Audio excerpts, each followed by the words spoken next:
The silence in my kitchen is deafening as I stare at the brown cardboard box sitting on the counter, my heart pounding against my chest. It's been 3 days since I mustered up the courage to open the package that arrived unexpectedly, and I still can't wrap my mind around its contents.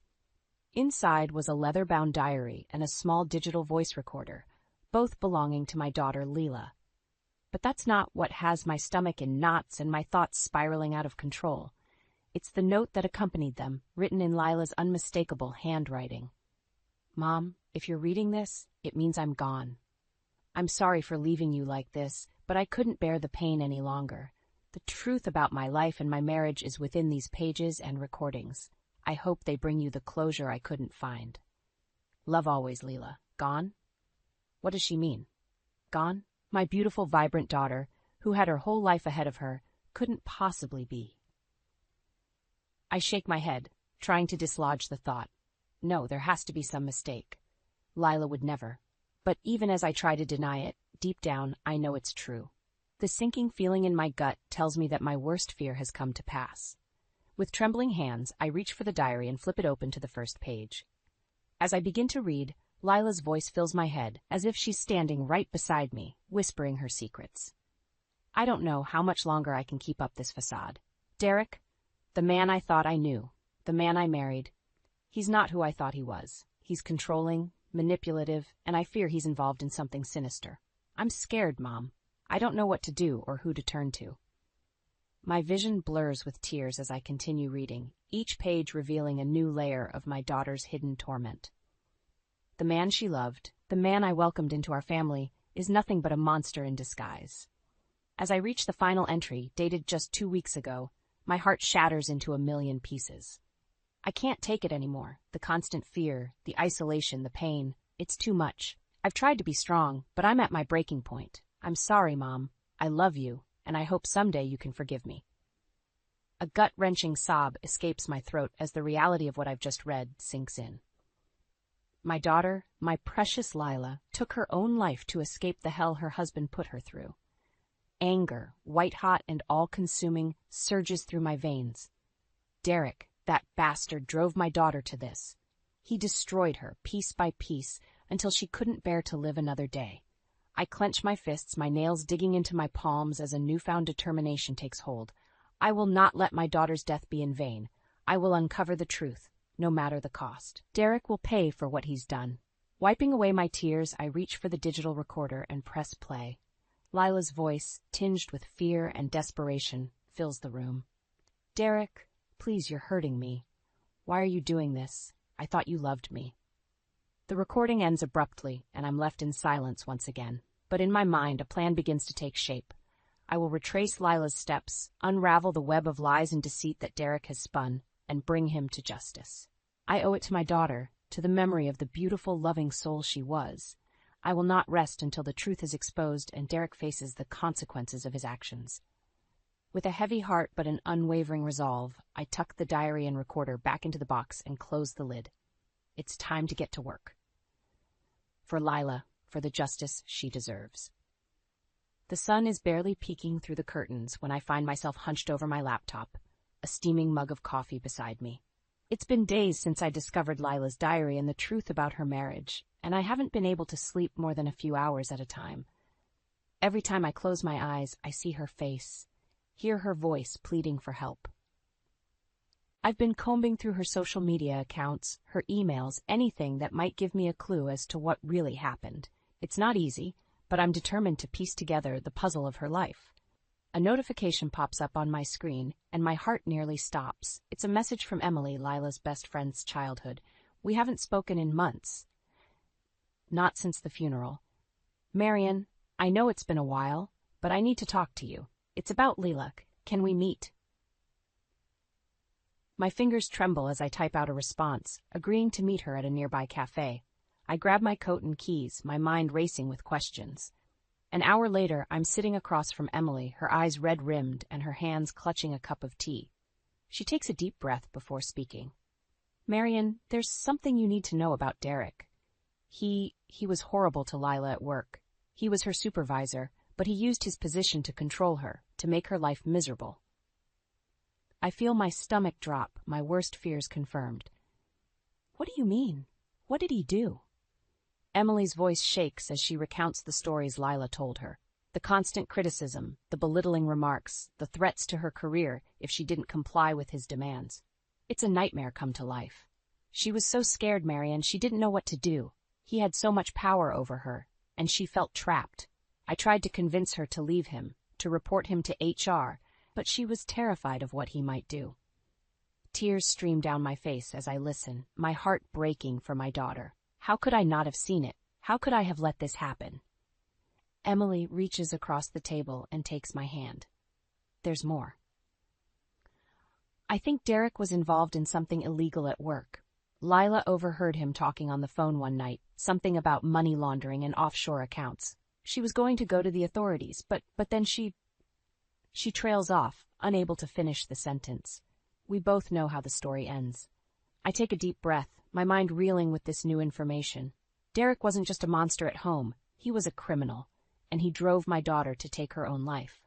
I thank Emily for her courage in coming forward, and promise to keep her updated on my investigation. As I leave the cafe, I feel a renewed sense of purpose. I will not rest until I have exposed Derek for the vile creature he is. My next stop is Lila's former workplace. I know it's a long shot, but I have to try. I approach the receptionist, my heart pounding in my chest. I'm here to see Derek Voss. It's urgent. The receptionist gives me a wary look but nods and picks up the phone. A few moments later, she hangs up and turns to me. I'm sorry, but Mr. Voss is not available. He's in a meeting. I lean in closer, my voice low and insistent. Please, it's about his wife. I'm her mother, and I need to speak with him. It can't wait. The receptionist hesitates for a moment before nodding and picking up the phone again. I wait, my palms sweating and my stomach in knots. Finally, she hangs up and turns to me. He'll see you now. His office is down the hall, last door on the right. I take a deep breath and make my way down the hall, my heart racing with every step. I have no idea what I'm going to say to him, but I know I have to confront him. For Lila, for the truth. I reach for the door handle, my hand shaking. This is it, the moment of truth. I take one last deep breath and turn the handle, stepping into the lion's den. Derek's office is sleek and modern, all glass and chrome. He sits behind a large mahogany desk, his face a mask of surprise and confusion as I enter. Marian, what are you doing here? He asks, rising from his chair. I don't bother with pleasantries. I know what you did to Lila. I know about the harassment, the threats, and I know about your illegal activities. His eyes widen for a moment before he regains his composure. I don't know what you're talking about. Lila and I had our problems, but I loved her. I would never hurt her. I slam my hands on the desk, leaning forward until I'm inches from his face. Don't lie to me, Derek. I have proof. Emails, recordings, witness statements. You made her life a living hell, and you drove her to take her own life. He steps back, his hands raised in a gesture of surrender. Marian, please, let's talk about this rationally. I know you're grieving, but you're not thinking clearly. I let out a humorless laugh. Oh, I'm thinking very clearly. For the first time in months, I see you for exactly what you are, a monster. He shakes his head, his expression one of pity. I'm sorry you feel that way, Marian, but I'm not the villain here. Lila had her own demons, her own struggles. I tried to help her, but she pushed me away. I feel my anger rising, hot and fierce. You're a liar and a coward, Derek. You preyed on her vulnerabilities, you manipulated her, and you destroyed her. And for what? Money? Power? Your own twisted satisfaction? He opens his mouth to respond, but I cut him off. I don't want to hear your excuses. I want justice for my daughter, and I will not rest until I see you behind bars. I turn to leave, but he calls out after me. Marian, wait, let's talk about this. We can work something out. I pause at the door, my hand on the handle. There's nothing to work out, Derek. You're going to pay for what you did to Lila, one way or another. I walk out of his office, my heart racing and my mind reeling. I know I'm in over my head, that Derek is a powerful man with connections and resources, but I also know that I can't do this alone. That's when I remember Jonah, Lila's old friend from law school. He was always the level-headed one, the voice of reason. If anyone can help me navigate this legal minefield, it's him. I pull out my phone and dial his number, my fingers shaking slightly. He answers on the second ring. Marion, hi. What's going on? I take a deep breath, trying to steady my voice. Jonah, I need your help. It's about Lila and Derek. There's a pause on the other end of the line. What about them? I close my eyes, fighting back the tears. Derek killed her, Jonah. Maybe not with his own hands, but he drove her to it. He harassed her, threatened her, made her life a living hell, and I have proof. Another pause, longer this time. Okay, Marion, I'm listening. Tell me everything. And so I do. I pour out the whole sordid story, from the diary to the recordings to my confrontation with Derek. By the time I'm finished, I'm emotionally drained, but more determined than ever. I need your help, Jonah. I can't do this alone. Derek is too powerful, too connected, but with your legal expertise and my evidence, we can bring him down. We can get justice for Lila. Jonah is silent for a long moment, and I hold my breath, waiting for his response. I'm in, Marion. Let's nail this bastard to the wall. I feel a rush of relief and gratitude. With Jonah on my side, I know we can do this. We can make Derek pay for what he did to my daughter. Thank you, Jonah. Thank you for believing in me, for fighting for Lila. Of course, Marion. She was my friend too, and no one deserves what happened to her. We'll make this right. I promise. I hang up the phone, feeling a renewed sense of purpose and determination.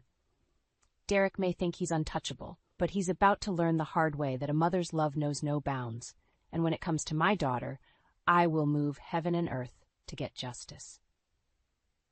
The next few days are a blur of activity. Jonah and I meet up to go over the evidence I've gathered, poring over emails and listening to the recordings Lila left behind. It's painful, reliving her trauma, but I know it's necessary if we want to bring Derek to justice. We need more, Jonah says, rubbing his eyes. This is a good start, but it's not enough to take him down. We need concrete proof of his illegal activities at work. I nod, my mind racing. What about surveillance? If we can catch him in the act, that would be hard to deny. So Jonah considers this for a moment. It's risky, but it might be our best shot. I know a guy who can set us up with some discreet cameras and microphones. We'll have to be careful, though. If Derek catches on, it could all fall apart. I take a deep breath, steeling myself. I'm willing to take that risk, for Lila. And so we put our plan into motion. Jonah's contact comes through with the surveillance equipment, and we spend hours strategizing on how to plant it in Derek's office without getting caught. Finally, the day arrives. I walk into Derek's workplace, my heart pounding in my chest. I know I only have a small window of time to get in and out before he returns from his lunch meeting. I make my way to his office, trying to look as inconspicuous as possible. The door is locked, but I came prepared. With shaking hands, I pull out the lock-picking kit Jonah gave me and get to work.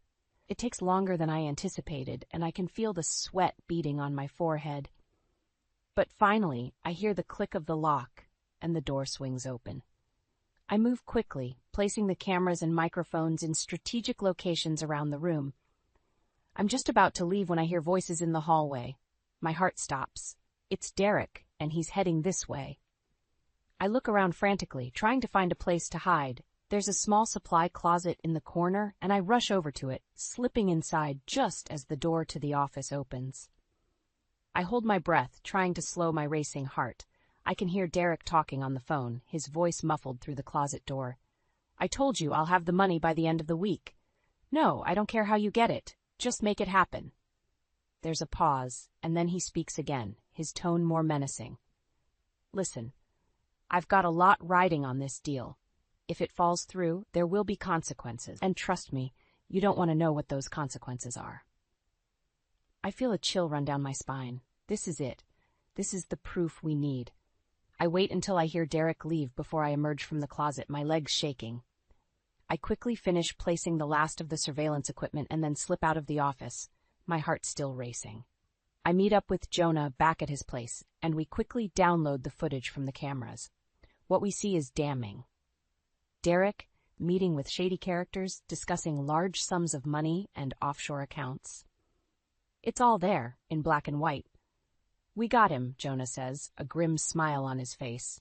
This is enough to put him away for a long time. But as we're going through the footage, we stumble upon something else. A conversation between Derek and one of his associates, discussing his plans to flee the country. I've got a private jet lined up, Derek says. I'll be gone before anyone even knows what happened. My blood runs cold. If Derek gets away, all of this will have been for nothing. We'll never get justice for Lila. We have to move fast, I say, my voice shaking. We can't let him escape. Jonah nods, his expression serious. I'll make some calls, see if we can get the authorities involved. But Marion, you need to be prepared. Once we go down this road, there's no turning back. I take a deep breath, my resolve hardening. I'm ready. Let's take this bastard down. The next morning, I wake up with a sense of urgency. We need to act fast if we want to catch Derek before he disappears. I call up some of my late husband's old contacts in law enforcement, hoping they can help us track Derek's movements without tipping him off. To my relief, they agree to help. They promise to keep an eye on his bank accounts and travel plans, and to let us know if he makes any suspicious moves. With that taken care of, Jonah and I turn our attention to the upcoming industry conference. It's the perfect opportunity to expose Derek in front of his colleagues and the media. We spend the next few days preparing, gathering all the evidence we have, and putting together a solid case. It's exhausting work, but I feel a sense of purpose that I haven't felt in months. Finally, the day of the conference arrives. Jonah and I arrive early, scoping out the venue and setting up our equipment. We've arranged for a small press conference in one of the side rooms, where we plan to present our evidence to a select group of journalists. As the day goes on, I keep a close eye on Derek. He's schmoozing with his colleagues, acting like he doesn't have a care in the world. It makes my blood boil, knowing what he's done. Finally, it's time for our press conference. Jonah and I take the stage, our hearts pounding. I take a deep breath and begin to speak. Thank you all for coming. My name is Marion Fraser, and I'm here today to expose a criminal hiding in plain sight. I see Derek's face in the crowd, his expression one of confusion and anger. But I don't let it faze me. I press on, laying out the evidence we've gathered piece by piece. The emails, the recordings, the surveillance footage, it's all there, painting a damning picture of a man who thought he was above the law. As I speak, I see the journalists' faces change from skepticism to shock to outrage. They scribble furiously in their notebooks, their cameras flashing.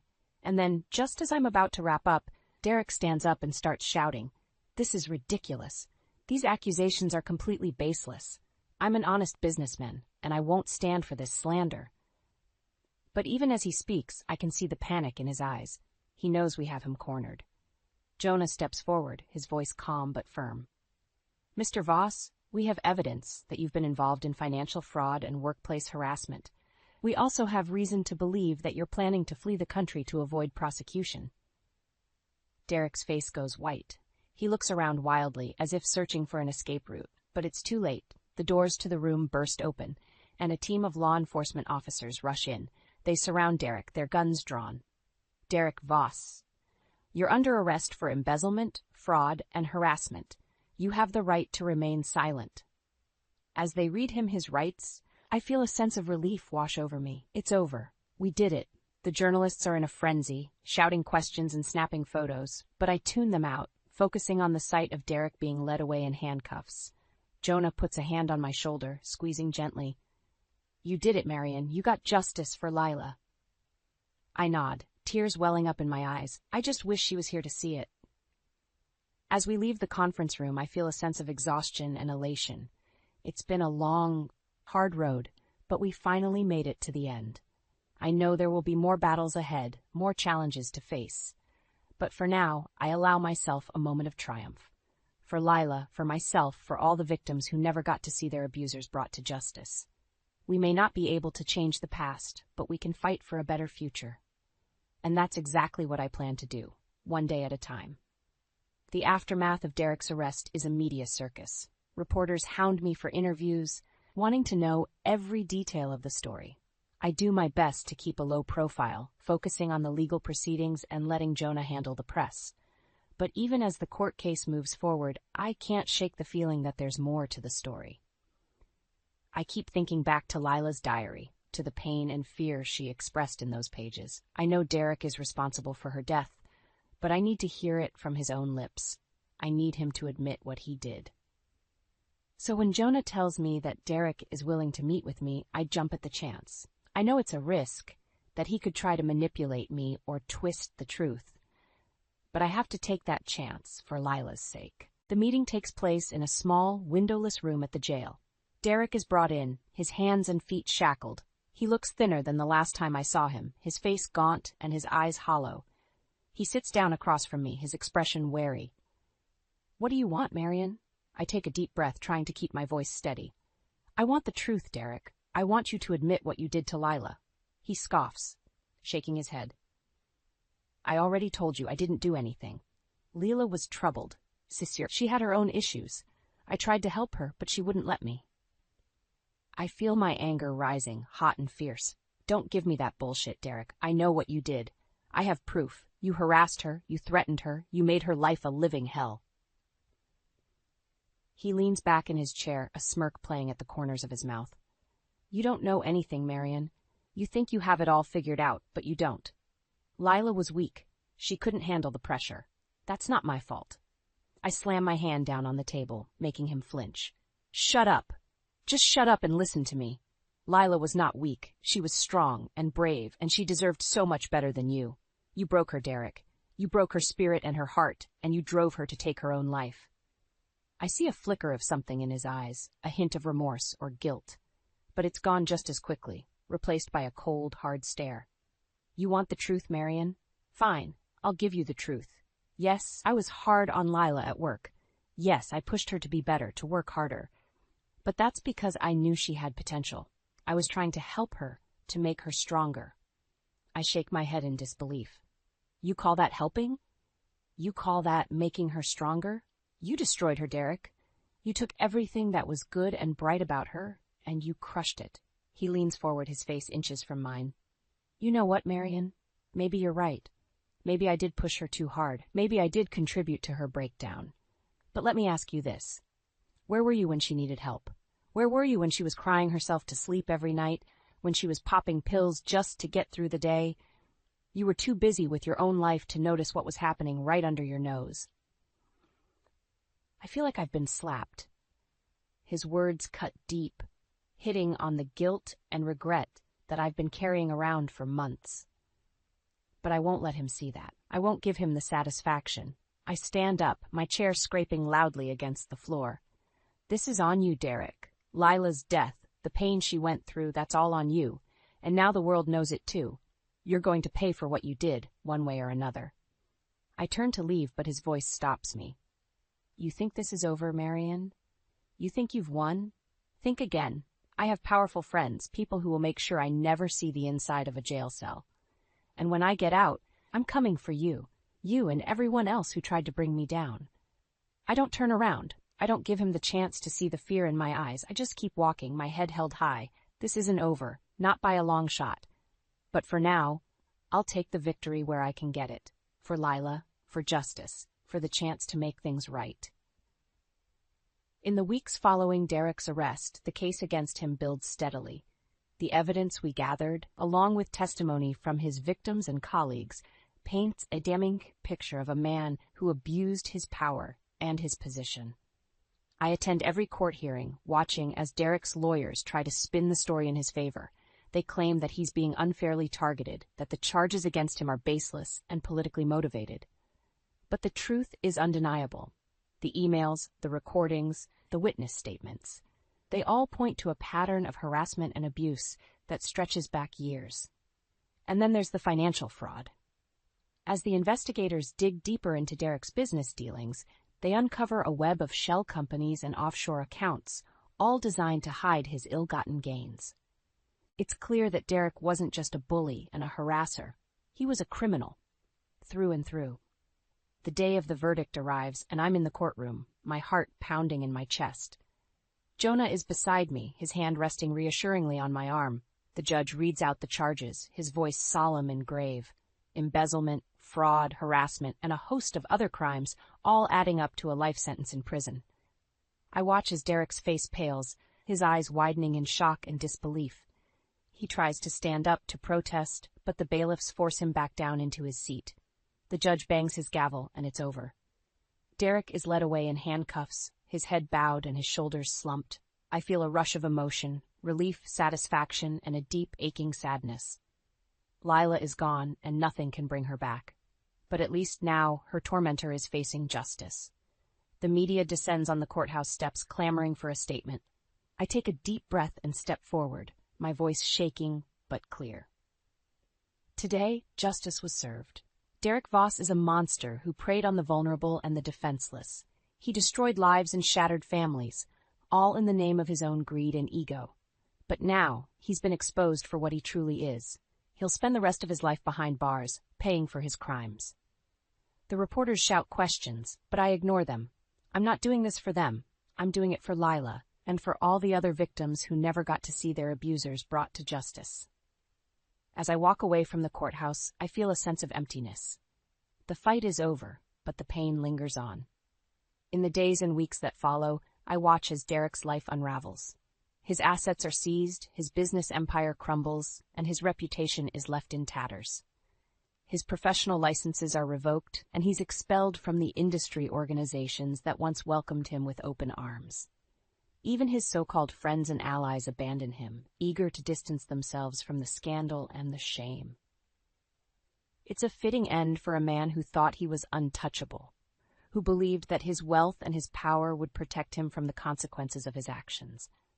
But as I sit in my quiet house, surrounded by the memories of my daughter, I find little comfort in his downfall.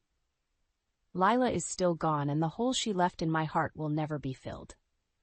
The pain of losing her, of knowing that I failed to protect her when she needed me most, is a burden I will carry for the rest of my life. But I also know that I have to keep going, to find a way to honor her memory and to make sure that her story is never forgotten. So I pour myself into my work, into advocating for victims of abuse and harassment. I speak out against the culture of silence and complicity that allows monsters like Derek to thrive. And every day, I wake up and I keep fighting. For Lila, for myself, and for all the other daughters and mothers and sisters out there who are still waiting for justice. It's not easy, and there are days when the pain and the grief threaten to overwhelm me. But I know that I have to keep going, to keep pushing forward, because that's what Lila would have wanted. And that's the only way I know how to honor her memory. The months after Derek's conviction are a blur of activity. There are interviews to give, speeches to make, and a never-ending stream of people who want to hear Lila's story. It's exhausting, but it's also strangely cathartic. Every time I tell her story, I feel like I'm keeping her memory alive, like I'm giving voice to the pain and the suffering that she endured. But I know that I can't keep going like this forever. I need to find a way to channel my grief and my anger into something productive, something that will make a real difference in the world. That's when I decide to start the Lila Fraser Foundation, a nonprofit organization dedicated to supporting victims of workplace harassment and abuse. I pour all of my energy into getting the foundation off the ground, working long hours, and tapping into every resource and contact I have. It's not easy, but slowly, surely, things start to take shape. We launch a website and a hotline offering support and resources to anyone who needs them. We partner with law firms and advocacy groups working to change the laws and the culture that allow abuse to flourish in the workplace. And we tell stories of survivors, of heroes, of ordinary people who found the courage to stand up and speak out against their abusers. It's hard work, but it's also incredibly rewarding. Every time I hear from someone who says that the foundation has helped them, that they feel seen and heard and supported, I know that I'm doing something meaningful. But the real test comes when we organize our first big event, a community gathering to raise awareness about workplace harassment and to honor the memory of those who have been lost to it. I'm nervous as I step up to the podium, my hands shaking and my heart pounding in my chest. But as I look out at the crowd, at the faces of the survivors and the allies and the advocates, I feel a sense of strength and purpose washing over me. Thank you all for being here today. I begin, my voice trembling slightly. We are gathered here to honor the memory of my daughter, Layla, and all those who have suffered at the hands of workplace abusers. I take a deep breath, fighting back the tears that threaten to overwhelm me. Leela was a bright, beautiful young woman with her whole life ahead of her, but that life was cut short by a man who saw her as nothing more than an object to be used and discarded. I see heads nodding in the audience, faces etched with pain and understanding. But Lila's story is not unique. Every day, countless women and men are subjected to harassment, abuse, and discrimination in the workplace, and far too often their stories go untold and their suffering goes unacknowledged. I pause, letting my words sink in. But today, we say no more. Today, we stand together and we demand change. We demand a world where every person can go to work without fear of being harassed or abused, where every person is treated with dignity and respect. The crowd erupts in applause, and I feel a surge of energy coursing through me. The Lila Fraser Foundation is dedicated to making that world a reality. We will not rest until every workplace is safe and every person is free from abuse and harassment. I look out at the sea of faces, at the survivors and the allies and the advocates, and I feel a sense of hope and determination washing over me. Together, we can create a world where no one has to suffer in silence, where no one has to live in fear. Together, we can build a better future for all of us. As I step down from the podium, I'm surrounded by people who want to share their stories, who want to offer their support and their solidarity. And in that moment, I realize that this is what Lila's legacy will be. Not just the story of her tragedy, but the story of how we came together to create something beautiful out of the ashes of our grief. It's a long road ahead, and there will be challenges and setbacks along the way. But I know that with the support of this community, with the strength and the courage of the survivors and the allies and the advocates, we can do anything. And as I look up at the sky, at the stars twinkling in the distance, I feel Lila's presence all around me, guiding me forward, giving me the strength to keep going. "I love you, baby girl," I whisper, my heart full of grief and love and hope. And I promise I will never stop fighting for you.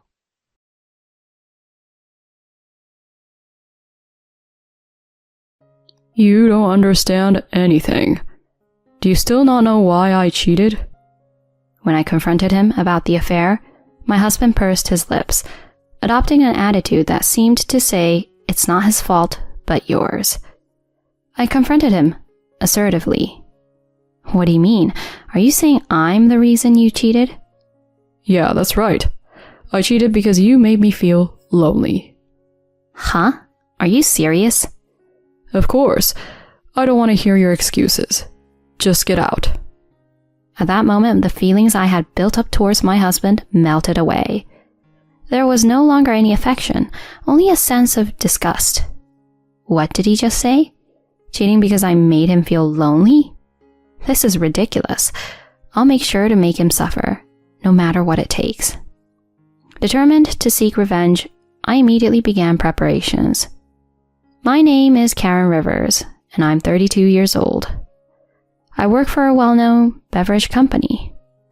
Working for a beverage company involves more than just planning new products. It requires adapting to the changing times, such as modifying labels and container shapes. Especially for beverages featured in commercials, one must come up with memorable catchphrases and label designs. These tasks are quite challenging, and it's common for good ideas not to come easily, even after days of contemplation. Since graduating from college, I have immersed myself in work every day. The monotony of my work routine changed 2 years ago. It all began with meeting my current husband, Taylor.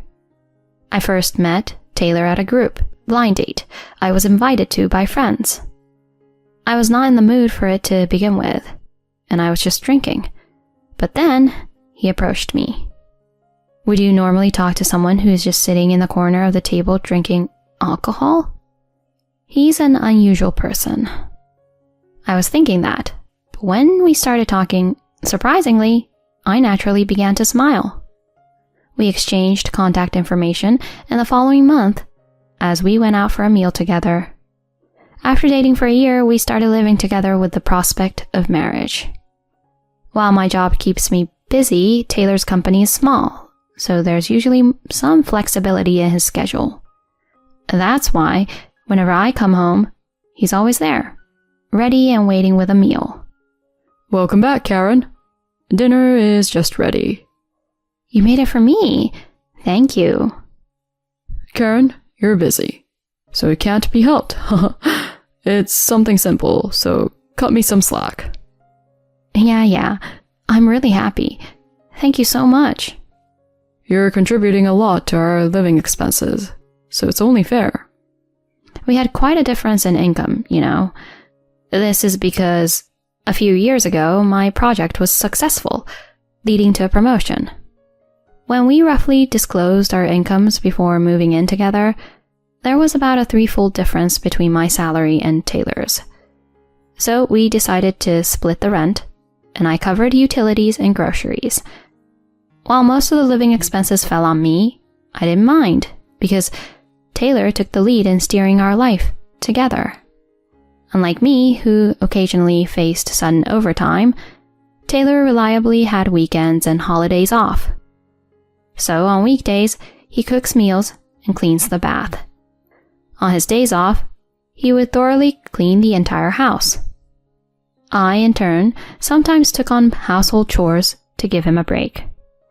In this way, we supported each other, smoothly navigating our cohabitation. Half a year after moving in together, Taylor proposed, and we got married. With the official status of a married couple, we decided to move to a slightly larger apartment. However, a problem arose at this point. There was a significant difference between the property Taylor wanted and the one I had in mind. Why not choose something in the middle? We're both about halfway between our workplaces. I showed him the floor plan of a certain property, but Taylor never nodded. Instead, he boldly pointed his smartphone at me and said confidently, "So this place is definitely better. The rooms are spacious, and being on a higher floor is better, right?" "You misunderstood even the place I showed you? Isn't it good enough?" "Taylor, even if we have children someday, your choice is too spacious." You just don't get it. You can never have too much space. Besides, Karen, you can wake up earlier, right? I'm not a morning person, so I want to live somewhere close to the office. What's that? It's not all about your convenience. I do most of the household chores, so it's fine, right? Karen, just focus on your work. Despite several discussions, my husband didn't budge an inch. Instead, he aggressively pushed his opinions. Since he was unyielding, we eventually moved to the property he suggested. It was a relatively small high-rise apartment, and the room he contracted was on the 7th floor. The rent jumped several times, visibly increasing our expenses. On top of that, he said, "I want to get all new furniture and appliances." And I ended up buying everything with my own money. Initially, as before, we split the rent, and I covered utilities and groceries. However, around 3 months after the move, my husband's attitude gradually began to change. "I'm home." One day when I returned from work, there were cup ramen containers scattered in the living room. Next to them, my husband lay on the sofa, looking at his phone. There was no usual greeting of welcome home. The room was quite messy, and of course, there was no meal prepared. "Hey, Taylor, are you tired?" When I inquired, he maintained his posture, merely shifting his gaze towards me. A discernible sigh escaped his lips, accompanied by a visibly weary expression on his face. "Can't you see it? I'm tired, so I made such an easy meal, right?" "I see. Well, and I'll have cup noodles too." "Huh? I bought that stock myself, you know." "Huh? So am I not allowed to eat it? Even though I cover all the food expenses?" "Well, if that's the case, buy it yourself from the convenience store. Cup noodles are cheap with your salary, right?" The somewhat prickly tone of his words caused irritation. Realizing that continuing the conversation would only agitate me further, I opted for the light soup I had purchased as a substitute for dinner. While soaking in the bath that night, a sudden thought crossed my mind. Why did my husband suddenly adopt such an attitude?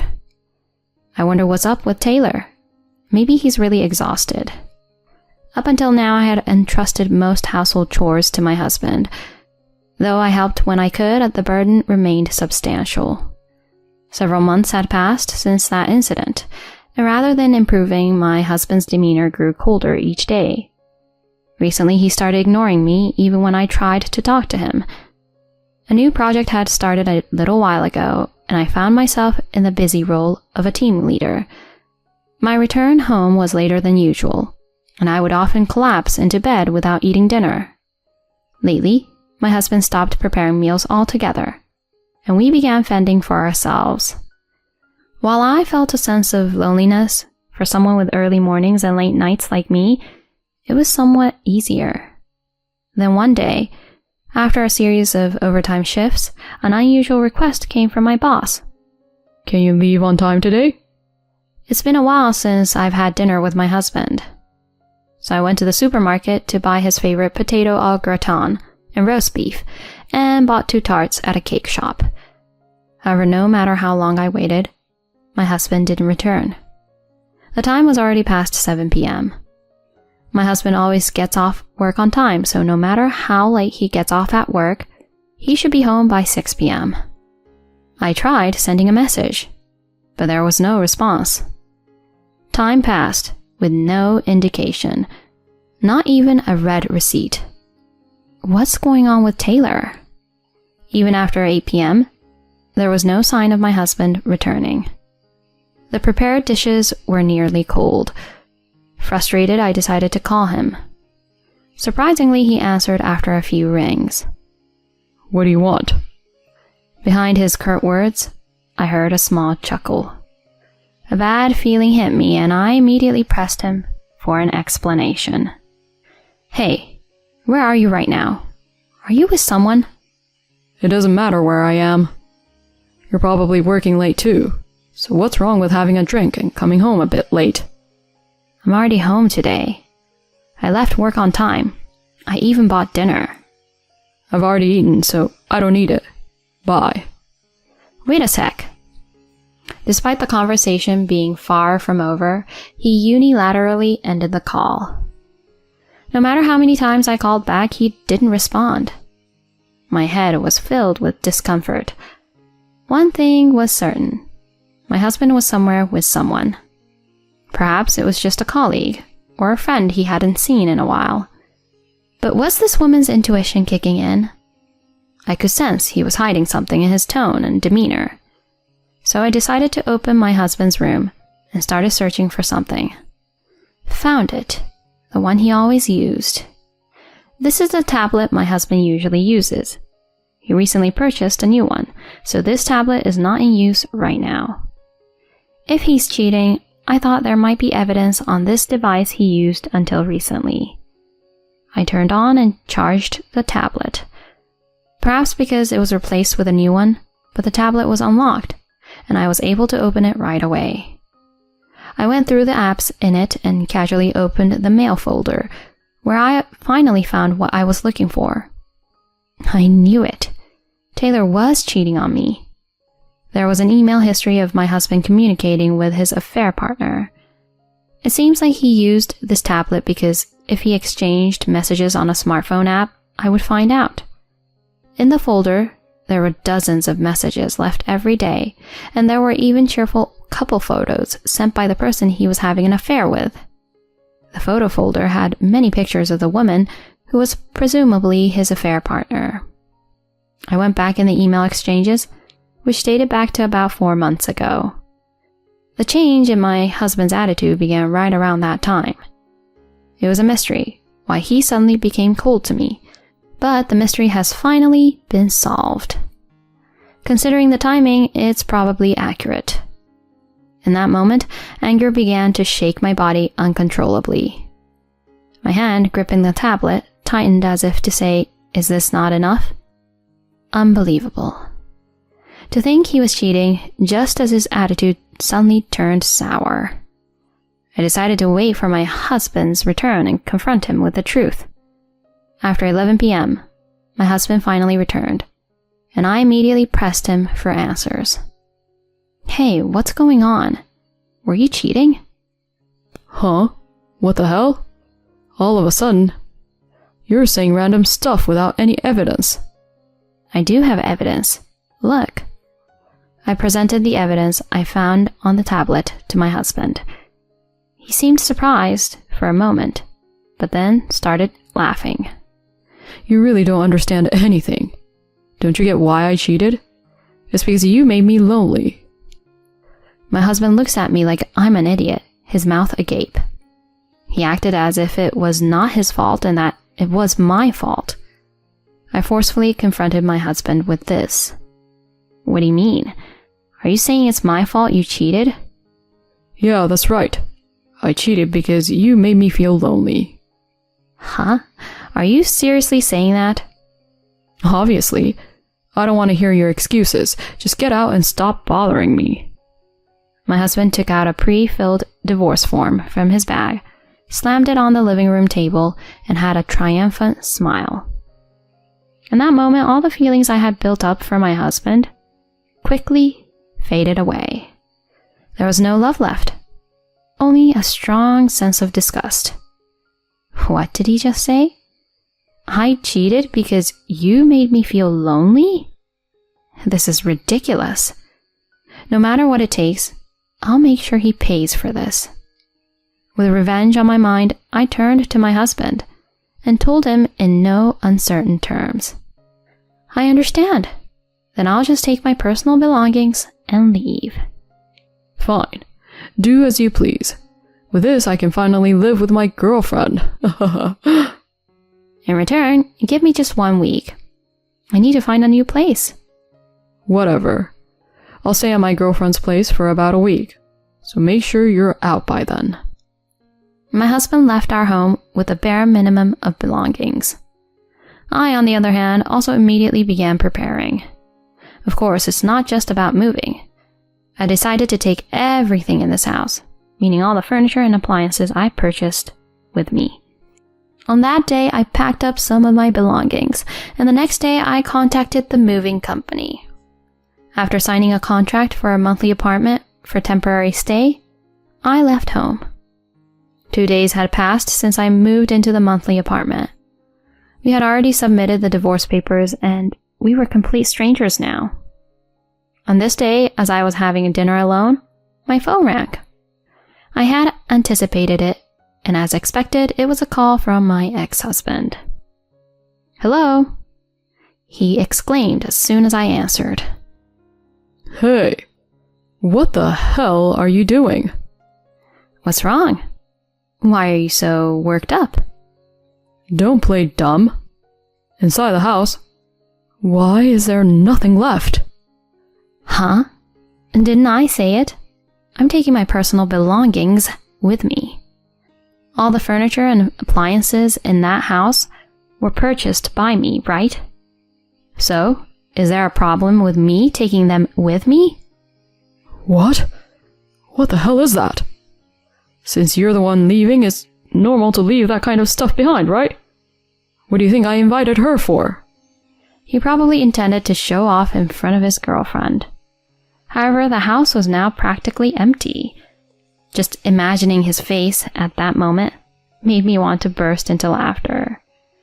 Despite my desperate effort to hold back laughter, Taylor continued. Hey, you hear me? Just give it back. That's mine. Give it back? After receiving living expenses from someone and even cheating, how can you say such a thing? I'll let you know. I'll definitely claim alimony as my rightful compensation. What? Alimony? Why would I cheated because it's your fault. My fault? Made you feel lonely? Don't be ridiculous. We got married knowing my job was busy. In my own way, I valued our time together as a couple. You're the one who betrayed that, no one else. When I made that accusation, Taylor stumbled over his words, realizing that continuing further was a waste of time. As if to clear away all the resentment built up until then, I unequivocally declared, "Do you understand? This situation is entirely because of your actions. I don't want to hear complaints from a man who cheats. Don't ever involve yourself with me again. You and your affair partner can go to hell together for all I care." Karen, wait, Without waiting for his response, I hung up and erased his contact information. It was the moment when the grudge within me finally disappeared. Afterward, I consulted a lawyer and claimed from my ex-husband and his affair partner. The affair partner apparently promptly paid me in a lump sum and then smoothly parted ways with Taylor. As a result, my husband became emotionally and mentally unstable. What befell him in the aftermath was a demand for rent payment. Oh, that high-rise apartment. Taylor insisted on putting everything in his name, saying he wanted to be a supportive husband. In other words, all bills are addressed to him. Up until now, the rent has been split 50-50, but from now on, he will have to pay all rent and utilities. He can't possibly afford the rent for that house with his limited income. Of course, given the circumstances of the divorce, he can't expect any support from his parents either. With no other options, Taylor moved to a small apartment and now seems to be making ends meet with a part-time job. On the other hand, as for me, I've successfully rented a new place near the company, and the moving process is completed. The shorter commute has given me more free time in the mornings and evenings, and I'm able to spend my time more meaningfully. Although my marriage ended in failure, I have no regrets. My career has been successful enough. I hope to continue enriching my life and strive for self-improvement every day.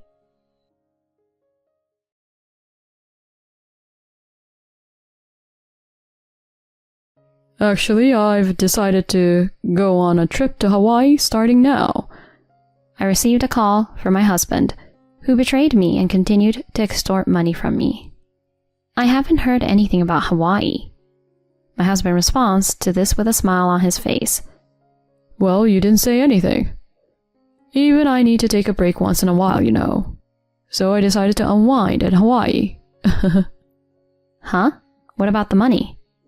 I borrowed your credit card. I'll be living it up, so take care of the payments. I hurriedly checked my wallet. Certainly, my credit card was missing. Hey, what do you mean taking my card without permission? Don't be stingy. Your earnings are mine and what's mine is mine, right? So I have the right to use it too. Who does he think he is? Some cartoon character? My husband spun arguments that make me want to say just that. When I firmly refused, he responded with a, "Well, if that's how it is," and the call from him ended. Finally, I began to take action. As a result, my foolish husband is about to experience hell. My name is Grace. I'm a 31-year-old housewife. To be honest, my family is well off. My father runs a company, and my mother is a full-time housewife, and I hold a managerial position at my father's company. To avoid the appearance of nepotism, I took all required exams and presented myself as an unrelated individual with the same surname as the president. Of course, I earned it through both caution and competence. In my early years, my father showered me with affection and generously funded my education. However, upon graduating from college, he pushed me to stand on my own. Initially, he even told me to apply to a different company. Still, as I admired my father's work, I pleaded with him to let me join his company.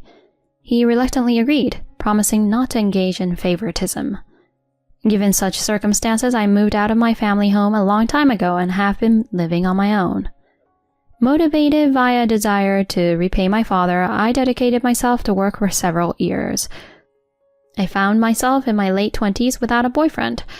Whenever I returned home, my mother would express concern, saying, "Hey, Grace, it's great that you're working hard, but you should start thinking about your own happiness soon."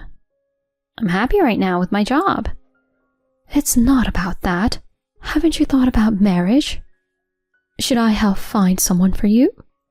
Mom, why are you so obsessed with marriage? Your dad is quite old-fashioned. If he insists on someone taking over the company, I think it would be better if it were your future husband, not you. We would feel more at ease if you married a wonderful person. While I was slightly shocked by my mother's words, I found myself agreeing. Certainly, my father had never explicitly said, "take over the company." It was likely because he naturally assumed it would be a man who would inherit. My father had some old-fashioned beliefs, for sure. Afterward, I decided to find a marriage partner on my own. Despite my mother recommending several arranged meetings, I wanted to choose my life partner myself. I rushed into participating in speed dating events. Even after dating various people, none seemed to click with me. It was during those times that I encountered the man who would later become my husband, Greg Turner. Greg works as a salaried employee in a top-tier company in the same industry as my father. With a gentle smile, he was quite popular at matchmaking events. Greg invited me on a date, and for a year our relationship had no issues. He always paid for our dates and escorted me gracefully. When he proposed, I hesitantly shared the situation at home. Greg, my father is actually the president of a company called T Corp. Huh? T Corp? Isn't that a famous company in our industry? Yeah, and since I'm the only daughter, I was hoping you'd consider it. Greg took a moment to think before responding. Got it. Let's hear what my mom thinks first. Greg's father died when he was in middle school, and he was raised by his mother by herself. We headed to his family's house together and met his mother. Welcome. I've been looking forward to meeting you. His mother, a stylish and lively woman, greeted us. As expected, she was a career woman overseeing a fashion company.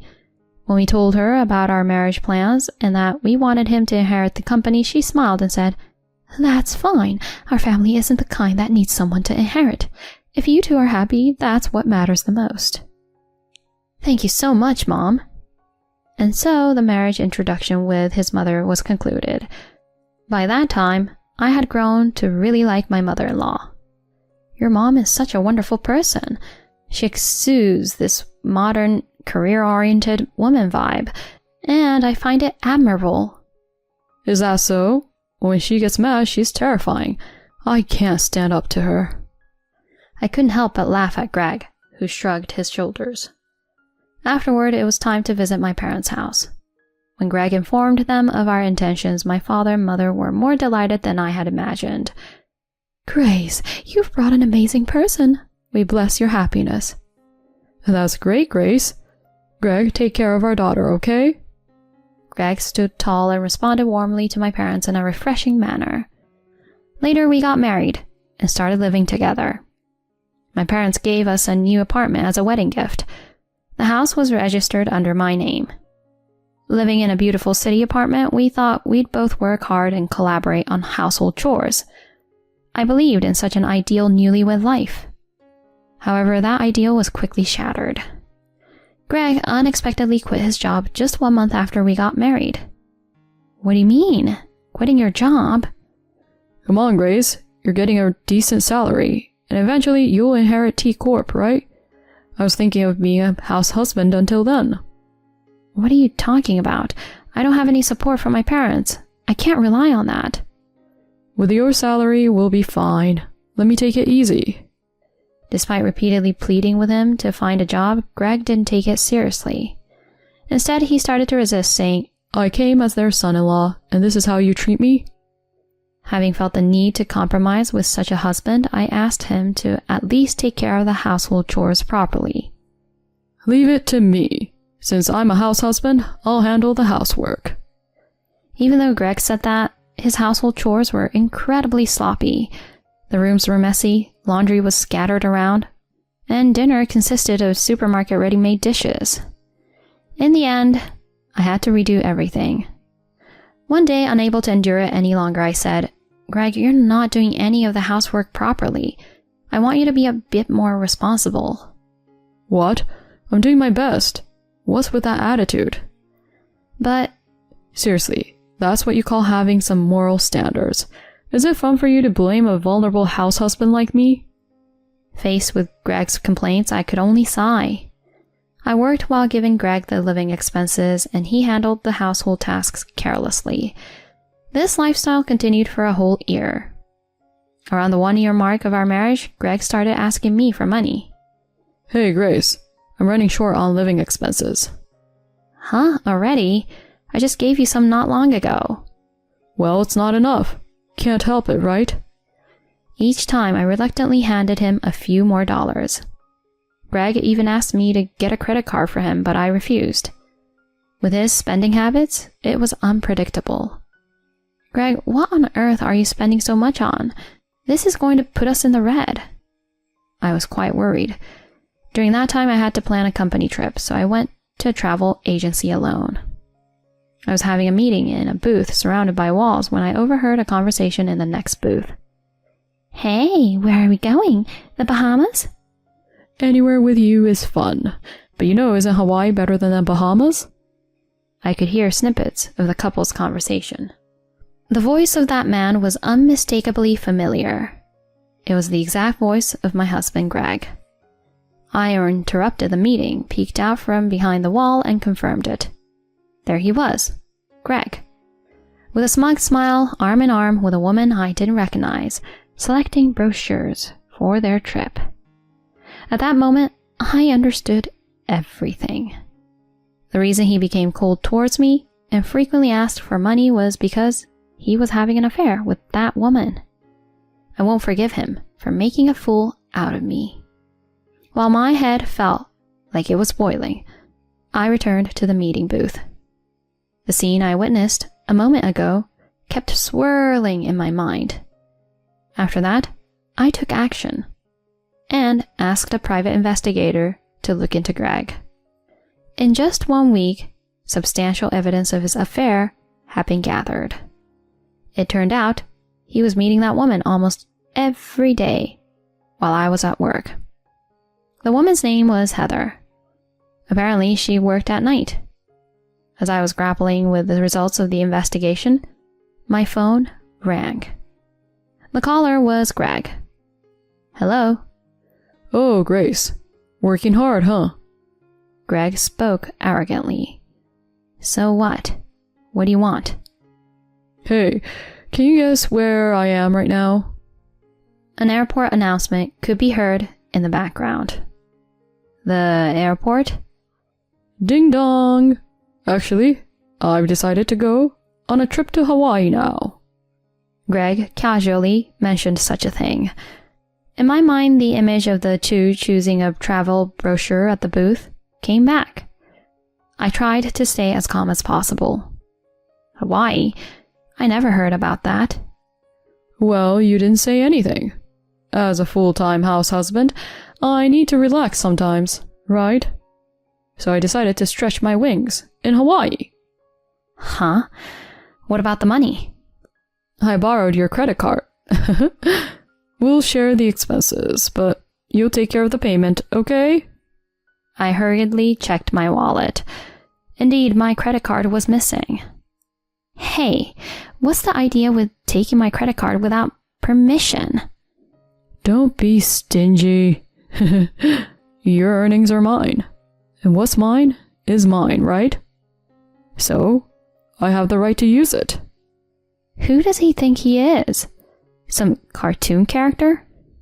My husband spun arguments that make me want to say just that. When I firmly refused, he responded with a, "Well, if that's how it is," and the call from him ended. The phone call gave the impression that he was going alone, but there was no doubt he was with his affair partner, Heather. Attempting to use my card for their affair? What audacity. I wonder if they're having a good laugh right now. Even though he was my husband, I was utterly disgusted. I must teach him a lesson. I regained my composure and took action. Timing their arrival in Hawaii, I called the company, reported my credit card as stolen, and had it cancelled. After a while, Greg called me, but I ignored it. 5 days later, when I was at home, Greg returned in a tattered state. His hair was sticky, his face showed signs of fatigue, and he looked as if he hadn't taken a bath. Perhaps sunburned. In such a state, Greg confronted me. Hey, my credit card didn't work there. What's going on? Huh? I cancelled it. You cancelled it? Why the hell would you do that? I told you I was going to Hawaii, didn't I? If the card is stolen, cancelling it is only natural. Greg became furious at my nonchalant response. Because of you, I couldn't even stay in a hotel and had to sleep rough in Hawaii. I hardly had any cash, so I survived on just 2 pieces of bread for 3 days. I thought I was going to die. So how did you make it back? All I had was a plane ticket. I got tangled up with the local punks and it was a real mess. How are you going to make up for this? Oh, it sounds like you had a fun Hawaii trip. As I calmly remarked, Greg glared at me. But seriously, you didn't have to go this far, did you? My life was really in danger. I feel like suing you. It's me who should be suing. Huh? At that moment, I threw several photos on the floor. Those photos clearly showed evidence of Greg's affair. Intimate moments, entering a hotel, and even a snapshot of them holding a large travel bag at the airport.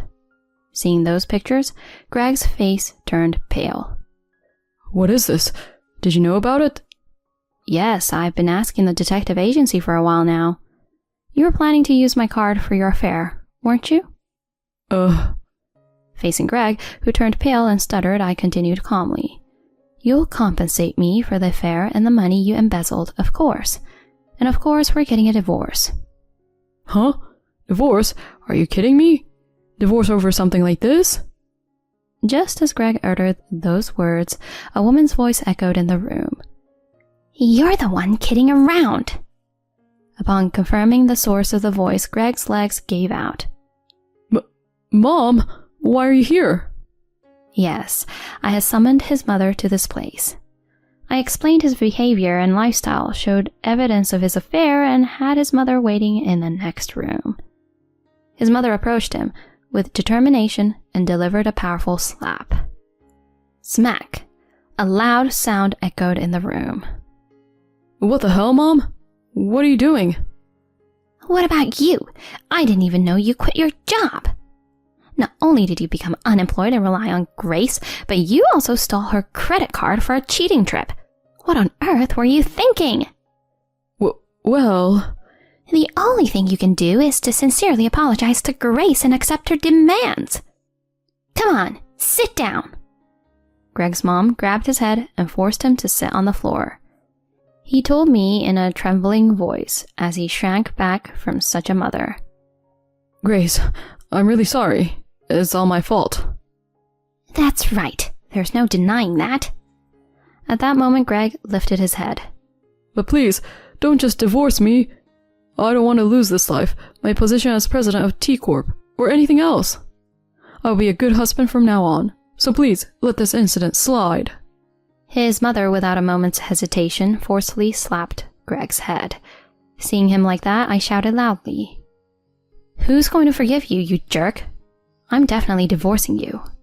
Pay the alimony quickly and disappear, you worthless man. The rest is up to hell to decide. No way. Greg cried out in tears and was dragged away by his mother by the scruff of his neck. Later on, the divorce between Greg and me somehow went through. He was ordered by his mother to pay alimony, and the amount he misappropriated totaling $60,000. I also demanded alimony from his cheating partner. She initially claimed she couldn't pay, but when I threatened to take legal action, she borrowed money and paid up. This apparently triggered a breakup between Greg and her. Having depleted his savings due to payments to me, Greg tried to return to his parents' house, but his mother refused. She had completely severed ties with Greg. Now homeless, he reportedly moved into a rundown apartment and is currently job hunting. Even upon hearing this, I feel no sympathy whatsoever. I can only think, serves you right. On the other hand, I am working hard while living alone. Recently, my father told me, You are more capable than I thought. I hope you take over the company in the future. Those words were more than joyful for me. Currently, I have revealed my identity within the company, and I'm undergoing training under my father as a successor.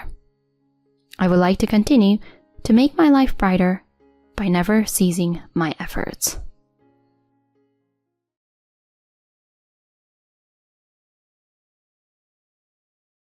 Oh, come on.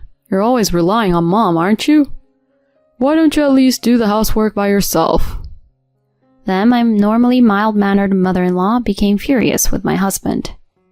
You're in the way. Get out of my house right now. My husband was kicked out by his mother, but then he did something unbelievable. My name is Madison, a 30-year-old office worker.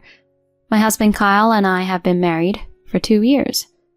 We met through group dating, where he approached me and soon started dating. From the first time I met him, I had the impression that he was cool, funny, and handsome. He also worked for a large company, so to be honest, that was also a plus for me. I was happy that he approached me, and I was immediately attracted to him. He went on a few dates before making it official. We continued to date steadily, and a year after we started dating, we got married. I knew I could have a happy married life with him. We met each other's parents, had the wedding ceremony, and before I knew it, we were a married couple. Even so, the newlywed life was exciting, and every day was fresh and fun. My husband wanted me to stay at home, so I became a full-time housewife. I worked hard every day to take care of the housework.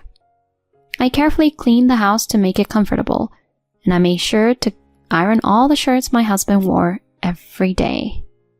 I also put a lot of effort into cooking, making sure to make several types of dishes every day and packed lunches for him too.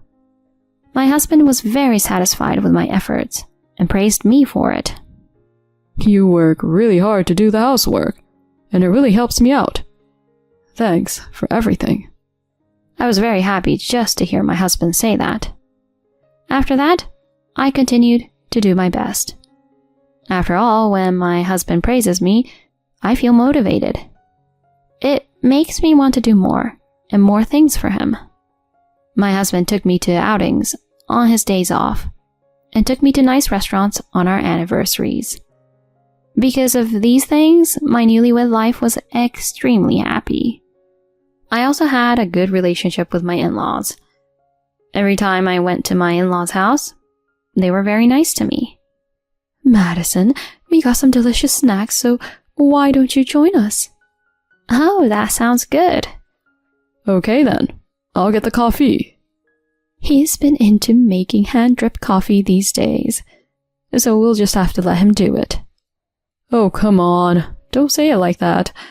I'll make sure you get a nice cup of coffee. My in-laws are a very close couple, and I've always looked up to them as husband and wife. Well, I guess my husband and I are similarly close and happily married. I was happy as a newlywed, and my relationship with my in-laws was good, and everything was going well. 2 years after our marriage, I became pregnant. I was overjoyed to have a child with my husband I loved so much. When the doctor told me I was pregnant, I immediately went and told my husband. What? We're having a baby? Yay, I can't wait. Madison, I'm going to try my best to be a great father. My husband was extremely happy when he heard the news. I'm glad he loves kids, and seeing him so happy made me happy too. We are going to have a warm and happy family, aren't we? Yes, of course. After that, I told my in-laws that I was pregnant, and they were very happy as well. It's great to see the face of our grandchild so soon, isn't it? You'll have to buy all kinds of baby goodies, right, Madison? If there's anything we can do to help, don't hesitate to ask. You can count on us. Yes, thank you very much. My parents live in a rural area in the countryside, so I can't just casually go home. So it's quite reassuring to have my in-laws living in the same area as us. Moreover, both of my in-laws are so kind to me, so I really appreciate it. I thought that I would be able to have a good relationship with my in-laws and enjoy my days with them after the birth of my child. However, after I became pregnant, my husband's true nature, which I did not know about, gradually became clear to me.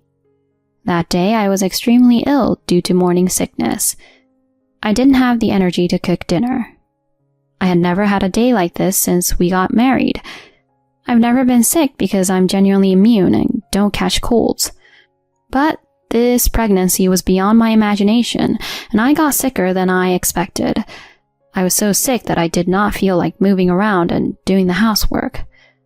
I messaged my husband around lunchtime. It was to say that I couldn't cook dinner, so I wanted him to buy some on the way home. I received a reply of concern and acknowledgement that he understood. That day was really bad, and I laid there all day. My husband looked at me and said, "You look really sick," as he worried about me. He told me to take it easy, and I was grateful for his words. I finally felt a little better after sleeping all day, but the smell of food was still too strong for me to make my husband's lunch. This has never happened to me before, and I felt so sorry. I needed to get better soon. I bought some fruit and other things to nourish myself for the time being. I tried to do as much light housework as I could without overdoing it, and just concentrated on resting my body. Finally, at night, I felt better and was able to cook dinner. "Oh, dinner is ready. You must be feeling better." "Yeah, I'm sorry. I didn't mean to worry you so much." "No, it's okay. Well, I don't want this to happen again and again, though." "What?" My husband was munching on his dinner while saying that. I don't know how many times I'm going to have to go through morning sickness, and to be honest, I didn't know what to expect when he'd say something like that to me. I tried to stay in shape as much as possible. There are some things you can't control. About a month later, I got really sick again with morning sickness, so I couldn't cook for my husband like I always did. I sent a message to my husband asking him to prepare his meal by himself, as I had done last time. But he didn't reply. I had a bad feeling about this, but I was too sick to do anything about it, so I went back to sleep. When I woke up, it was after 8 p.m.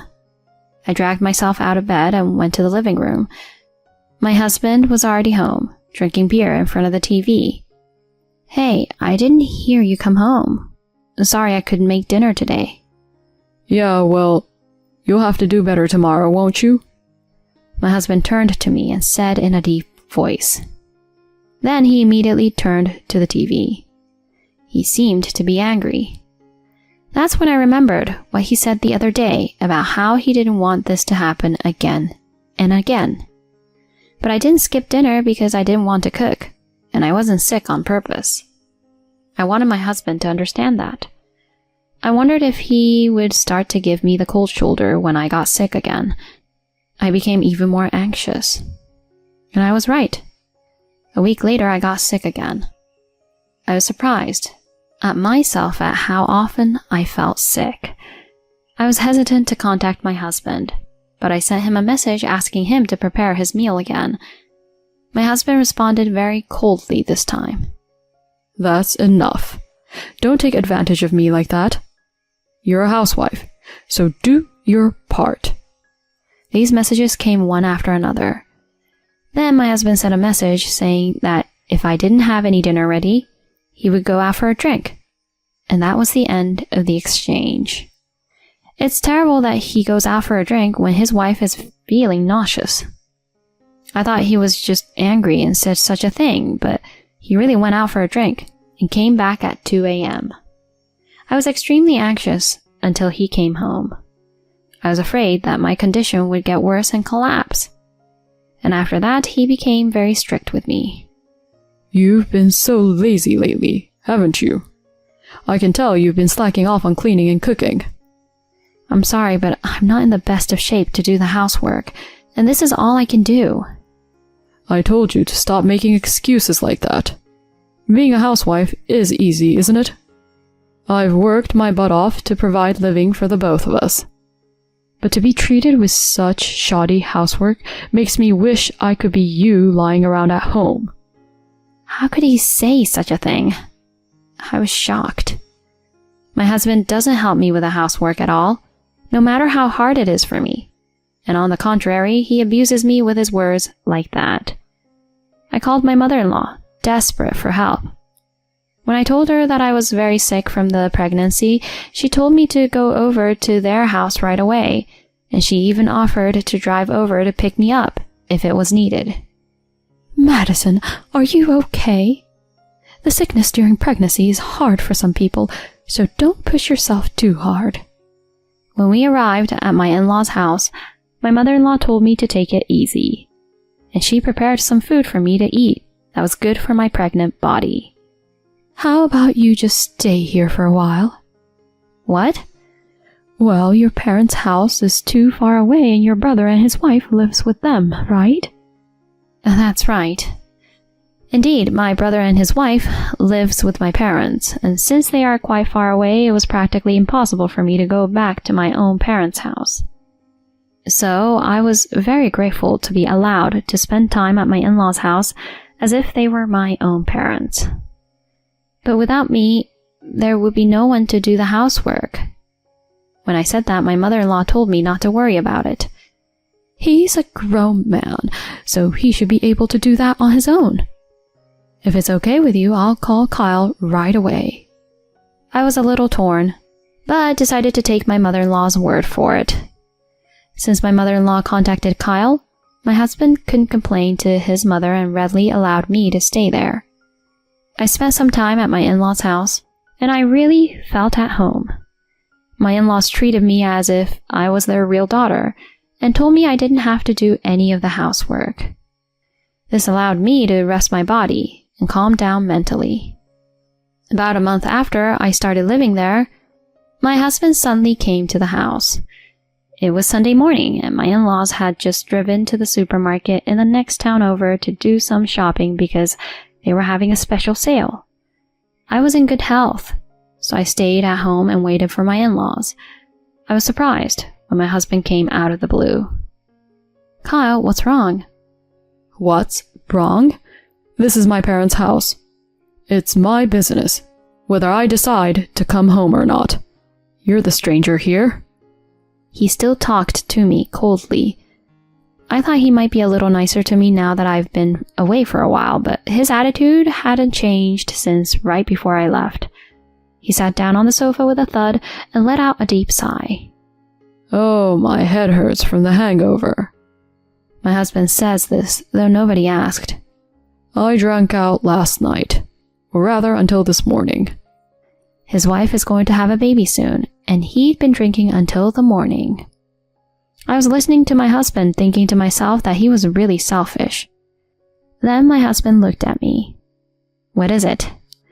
I asked, not knowing why he was looking at me. He sighed and told me to at least serve him tea. I was annoyed, but I wasn't feeling too bad today, so I offered him tea. You've really become sloppy, haven't you?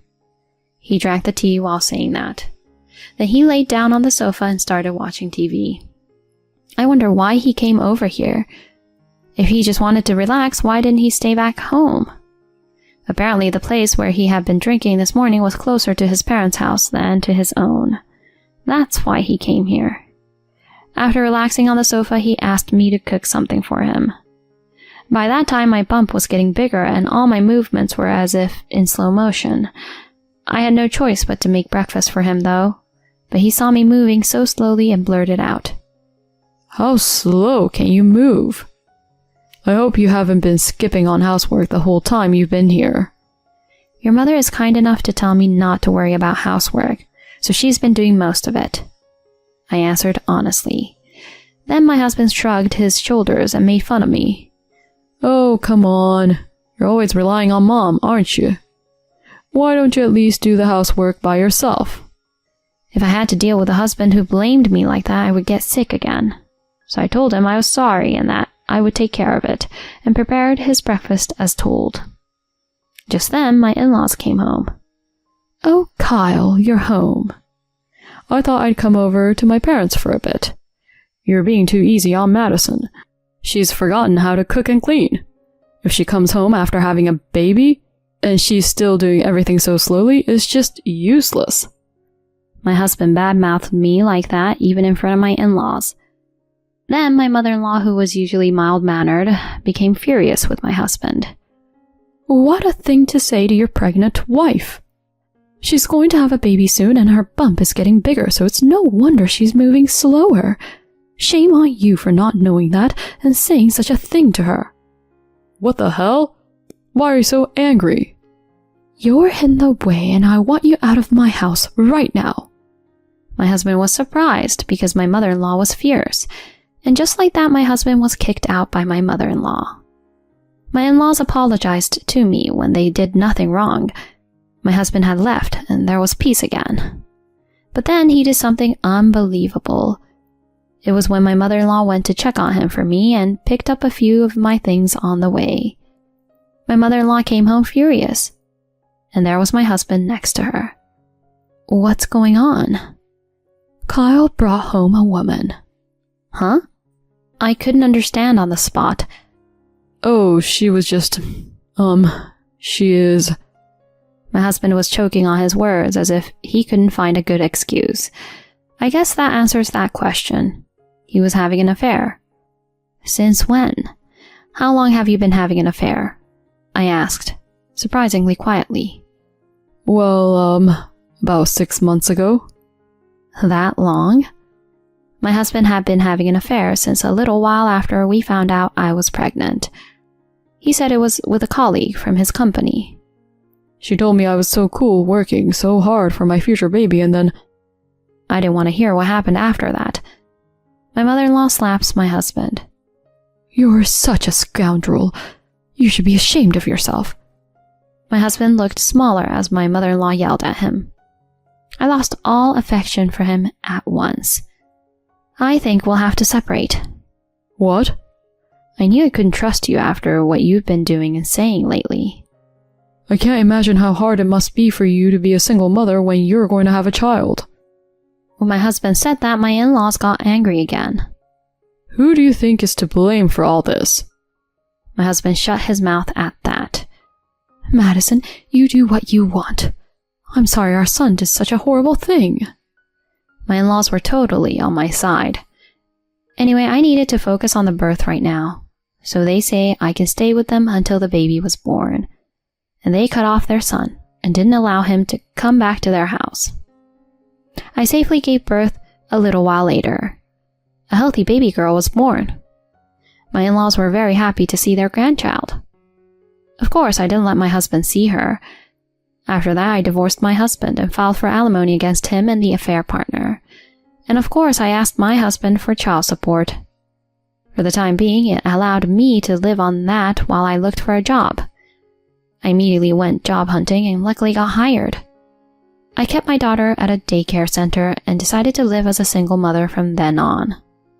I have kept in touch with my in-laws since then, and I visit them regularly for them to see their grandchild.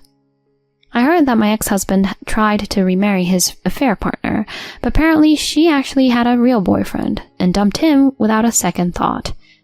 However, my ex-husband got upset at that and told her boyfriend about the affair, and the boyfriend dumped her soon after. The affair partner and my ex-husband had a huge fight, which became a problem within the company. As a result, the affair partner resigned voluntarily, and my ex-husband was sent to a smaller branch in a rural town. When I hear things like that, I realize again how foolish it is to be naive and have an affair with a light heart. On the other hand, I am living with my daughter, and seeing her become capable of doing various things every day makes me very happy. I will continue to work hard for my daughter and enjoy watching her grow up. What a lousy husband to be so selfish while having an affair himself. It's a good thing that her in-laws were very kind. I'm sure Madison will be able to live independently, and I hope she continues to stay close with her daughter and make lots of happy memories with her. Thank you for watching until the end. Please subscribe to our channel if you liked our story. See you in the next video.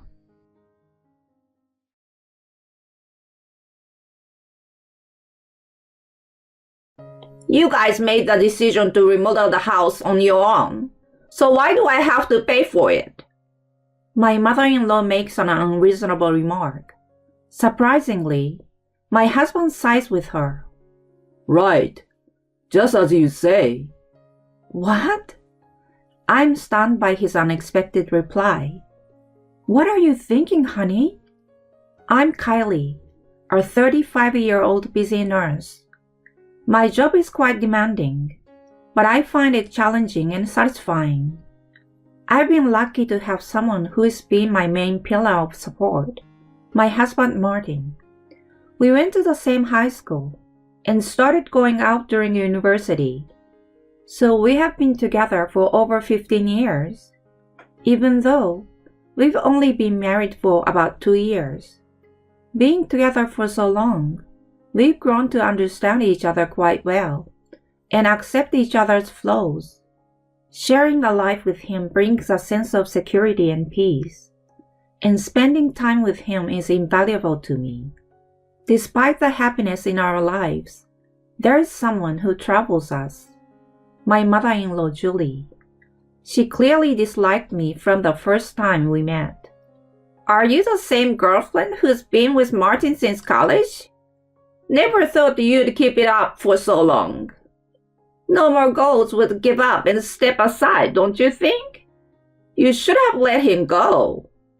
I couldn't understand what she was saying at first. According to her, Martin proposed to me out of pity. She claimed he was reluctantly tying the knot because it would be awkward to break up after such a long relationship. I was shocked to hear such a thing from someone I met for the first time. Martin was furious at her and lectured her along with his father Dan. Mom, what the heck are you saying? Do you really think I'd marry out of pity? I genuinely love her and want to spend the rest of my life with her. He's right. He's sincere and has his own principles. What you said was disrespectful to Kylie. Scolded by them, she rolled her eyes and looked indifferent. I don't see the point of defending her. So the first meeting ended up being a disaster.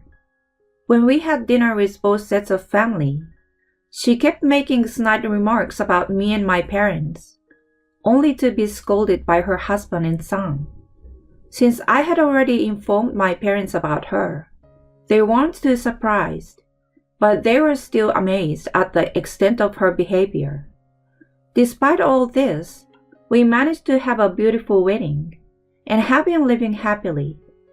The only thing is that whenever we visit my in-laws, Julie continues to bully me. Are you still working, Kylie? Yes. Being a wife usually means keeping the house and taking care of your husband, you know. And yet, why are you so selfish? I feel sorry for Martin. He's too kind to ask you to be a housewife. I'm troubled by her unfounded fantasies. Martin and I have been good communication, and when it comes to work, we've agreed to do our best in our own ways. Since he lived alone for a long time, he's able to handle household chores. I have irregular work hours like night shifts, so we lead independent lives. We find time to have meals together and enjoy relaxing moments when our schedules align. That's how we have found the best way for us to be a couple and live happily.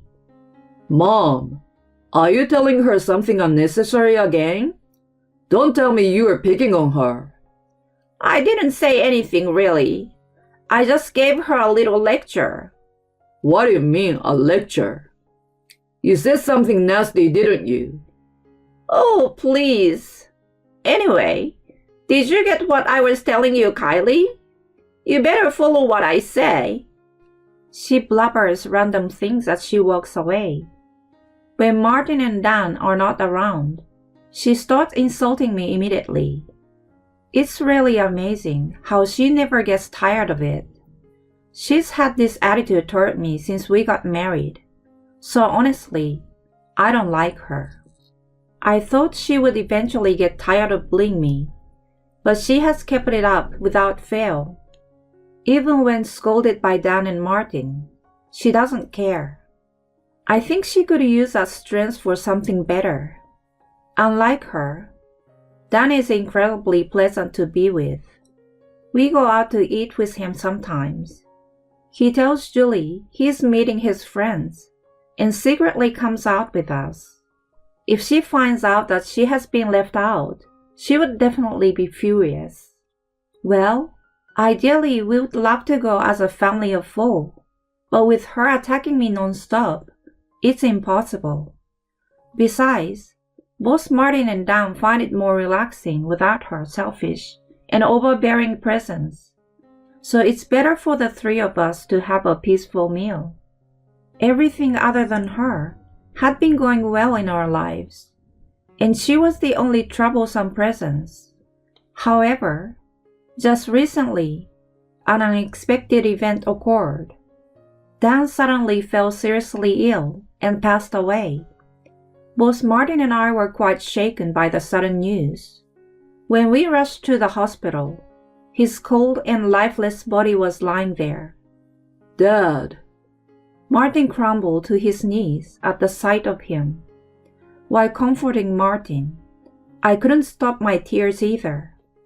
To make things easier for him, I took the lead in arranging and preparing for the funeral. He managed the role of the chief mourner, while Julie did absolutely nothing. Moreover, she didn't even seem terribly saddened by the death of her husband. Despite spending most of their lives together and being supported by him for so many years, I wondered why she was so indifferent.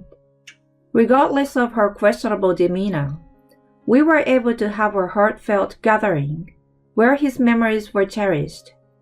Many people came to bid farewell to Dan, who was well liked in the community. He must have been touched too.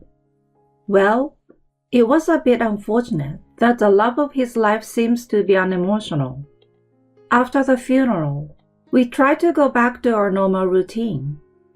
At first, it was difficult to pretend everything was okay, but eventually, I started to become more positive about life. Amidst all that, Julie showed up at our house unannounced. That had never happened once since we got married, so we were a little freaked out. What's up, Mom? Couldn't you give us a heads up before coming? I won't stay long. We reluctantly let her into the house. So what's the deal? Martin asked as I served drinks at the dining table. Then, she made a surprising statement. I want you guys to move in with me. What? We were totally taken aback. What did you just say? Martin asked hesitantly. I'm telling you to move in with me. Why do you have to be so condescending? And why all of a sudden? Well, I'm kind of lonely after your dad passed away, and it's inconvenient in many ways.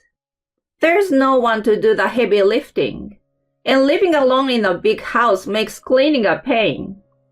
If something happens to me, there's no one to help either. In case of illness or break-in, there's no one to rely on. Well, it might be true, but can we regularly visit you instead? We have irregular work hours, so living together might disrupt your routine and cause trouble for you. Are you saying you don't want to live together? It's not like that, but being told suddenly is inconvenient, you know. We're currently in a rented apartment, and moving to your place would be too far from work. We desperately tried to convince her. As Martin said, being told to move in with her all of a sudden was troublesome. Honestly, her selfishness gave me headaches. No matter what we said, she insisted on staying until we agreed with her. I'm struggling and asking for help, so why won't you help me? Don't you have a heart? She started yelling at us. She had no idea that the more she got upset, the more we became distant. Having said that, we also knew if we continued to resist her, it would become even more troublesome. So we reluctantly agreed with her. She chirped, "Oh, finally! It took too long!" and walked out of our apartment satisfied. Just from that hour-long discussion with her, both of us were totally drained. Thinking about having to live with her was quite depressing. But once we'd accepted, there was nothing we could do about it. Even if we had refused her, we were sure she would have caused trouble one way or another. We tried to think that it was better to be close by and deal with her immediately. After that, we discussed various aspects of living together until we found a solution. We came to the conclusion of living in a duplex house. When I mentioned the dilemma to my parents, they suggested taking over their house. They were considering moving to the countryside for retirement and had been contemplating whether to renovate the house or rent it out. Since they said it would have been most appreciated if I inherited it, we decided to move into their house. Considering we'd probably have a hard time living with Julie in a single-family house, we thought about remodeling it into a duplex.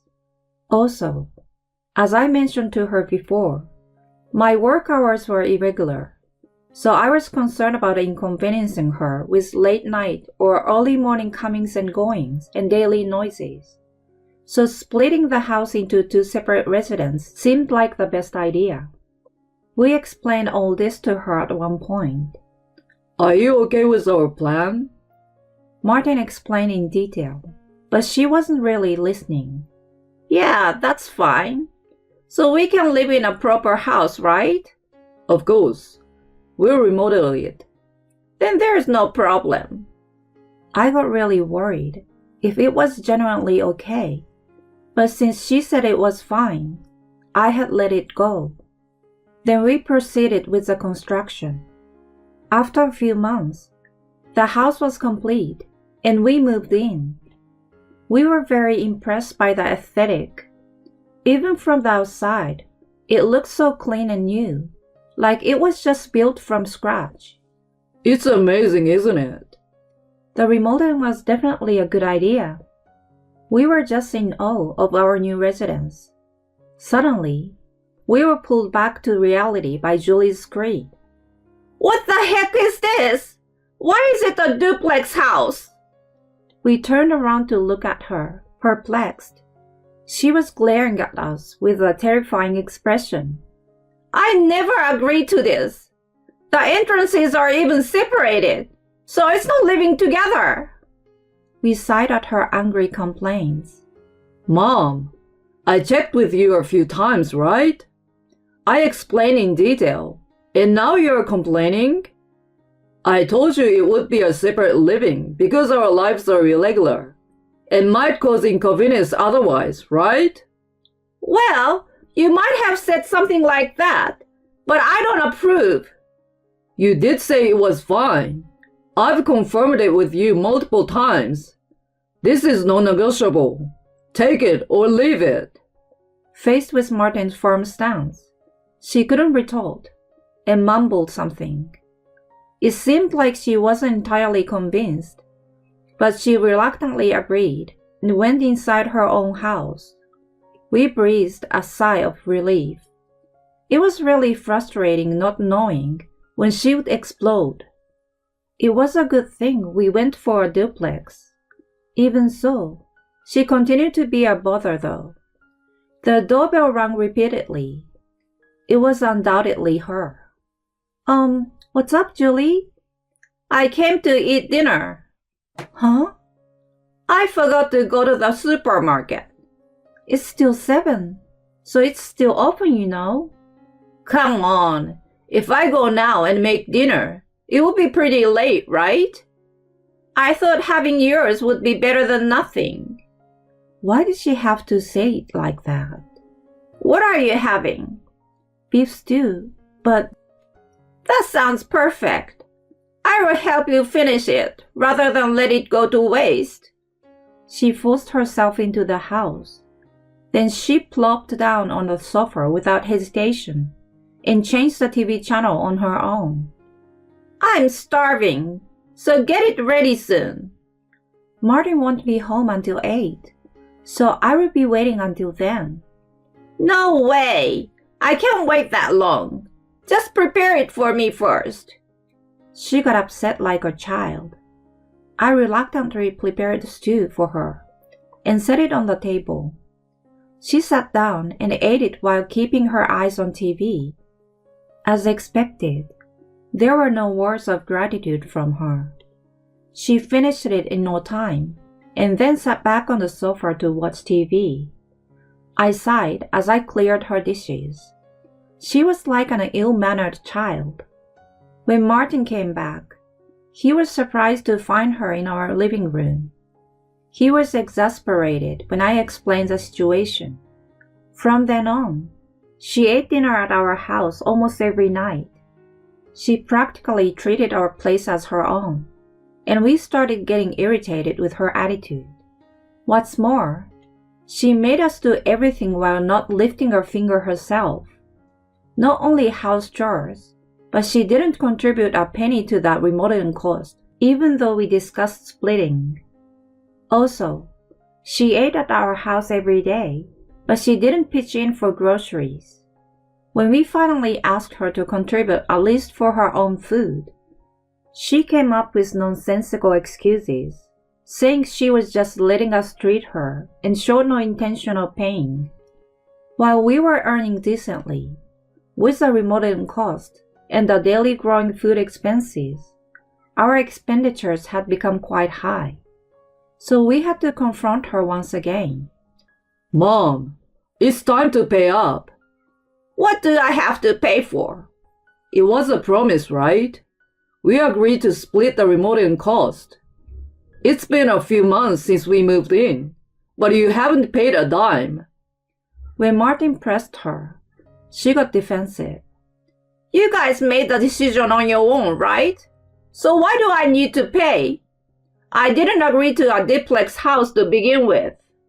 She made unreasonable claims. Then, to my surprise, he sided with her. Yeah, you're right.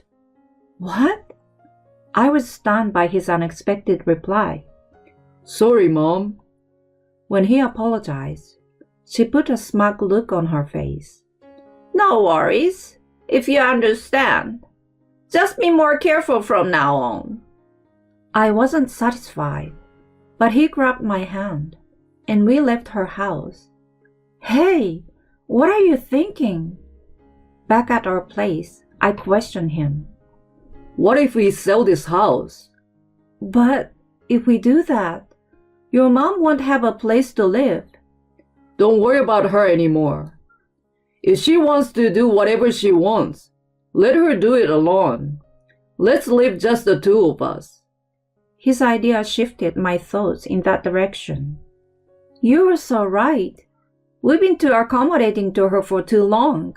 I've had enough. We quickly prepared to move, starting with finding an apartment for the two of us. We didn't mind renting again, and it didn't have to be spacious. We compared our non-negotiable conditions and found a suitable property. We promptly signed a lease to be able to move in any time. We put the house on the market, packed our belongings, and were ready to go.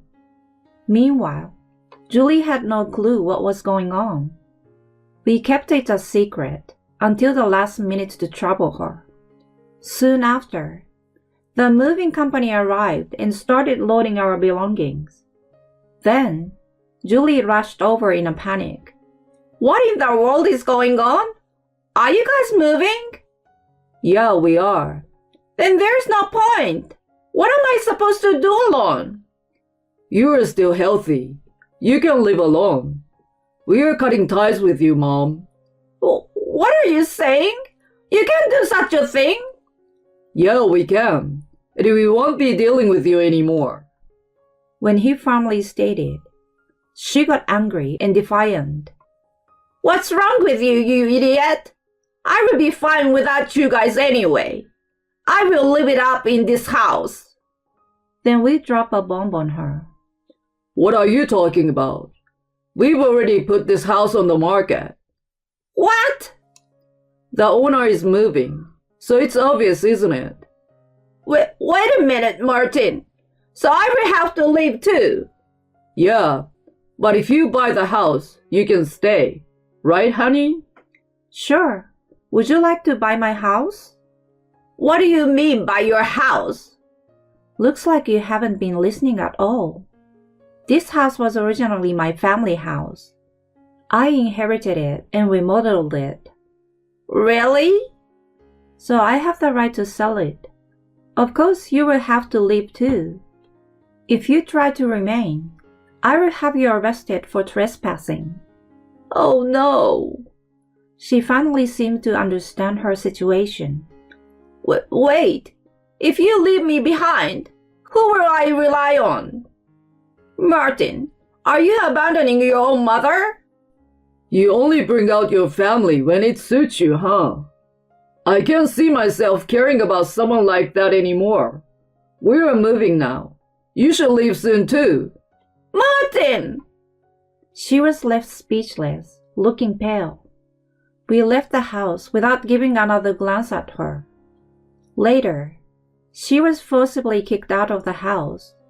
We blocked her on our phones, so we never got any direct calls, but Martin received emails. She managed to find a cheap rundown apartment, but she claimed she was struggling and needed financial assistance. We had already covered her living expenses and remodeling the cost. We cut ties when we left, so we didn't need to be involved anymore. He deleted the emails and marked her address as spam.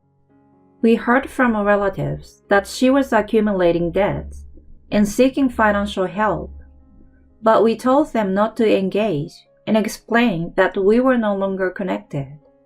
She's shut out by everyone, and no one knows how she's doing now. We decided to forget about her and focus on our lives. We plan to prioritize each other and live happily from now on.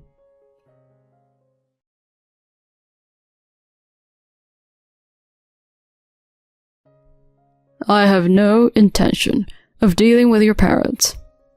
If you don't like it, we can get a divorce. That's how my husband threatened me. Are you sure about that? I had reached my limit and decided to go through with the divorce he suggested. A few days later, my ex-husband came to me, crying and begging on his knees. I was wrong. Please, forgive me.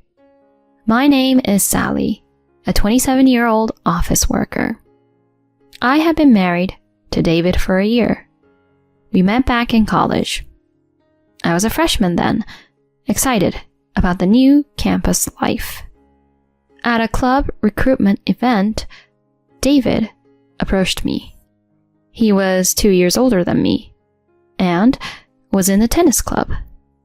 I wasn't very athletic, but he explained that he joined as a beginner and was having fun. And the club had a system where everyone practiced and played matches at their own level. My friend was also interested, so we both decided to join the tennis club. I was nervous until the actual practice started, but he remembered me and taught me kindly. The experienced players would practice with each other, and the club had a great atmosphere where no one was left out. The seniors were always eager to teach the beginners, and everyone was so nice, which made the drinking parties fun too. During my enjoyable college life, he confessed to me around the time he graduated. I've always liked you. I'm going to be working soon, and we won't be able to see each other. I wanted to tell you my feelings before it's too late. Will you go out with me? I had actually liked him too, but thought he saw me just as a junior and had given up on the idea. So, when he confessed, I was thrilled. Of course, I said yes, and we started dating. Since I was still a student and he was working, we mostly met on weekends. But we had a great time. He was mature, leading the way and taking me to various date spots. He often paid for our dates, saying I was still a student, which I thought was very manly. When I was job hunting, he gave me advice, which really helped me prepare. Later, I graduated and got a job. Congratulations, Sally. Thank you. It's all thanks to you, David.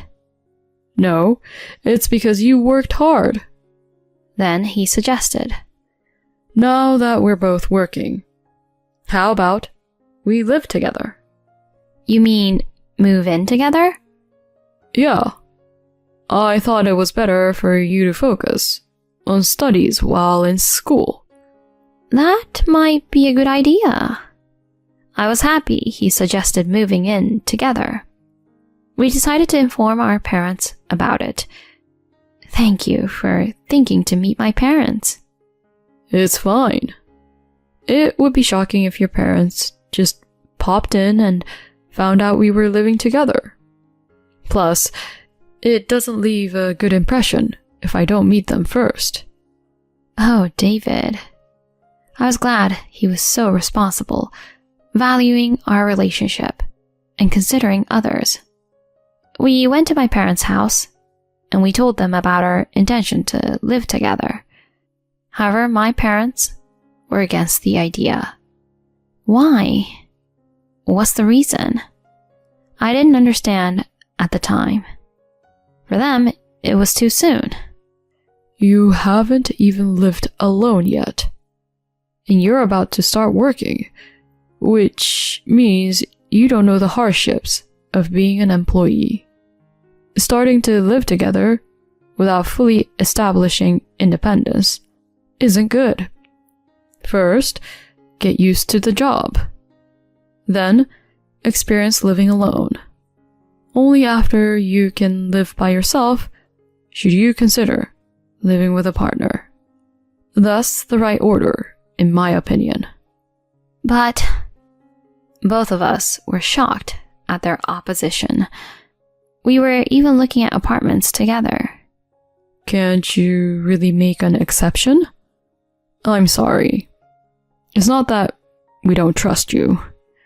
It's just our opinion as parents, a rule and mindset of our household. I don't plan to bend it.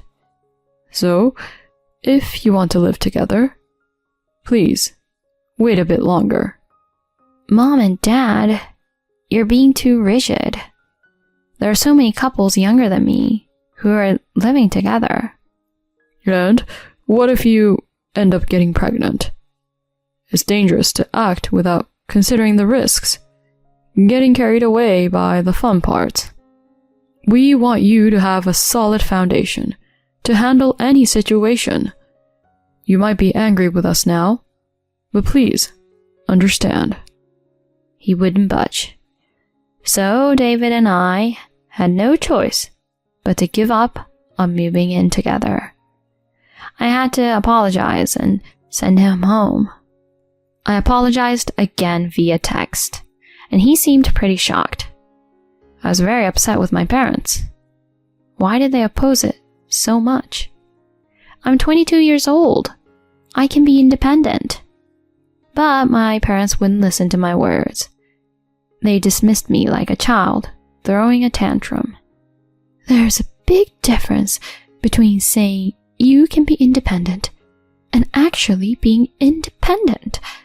Once you start working, you will see things differently.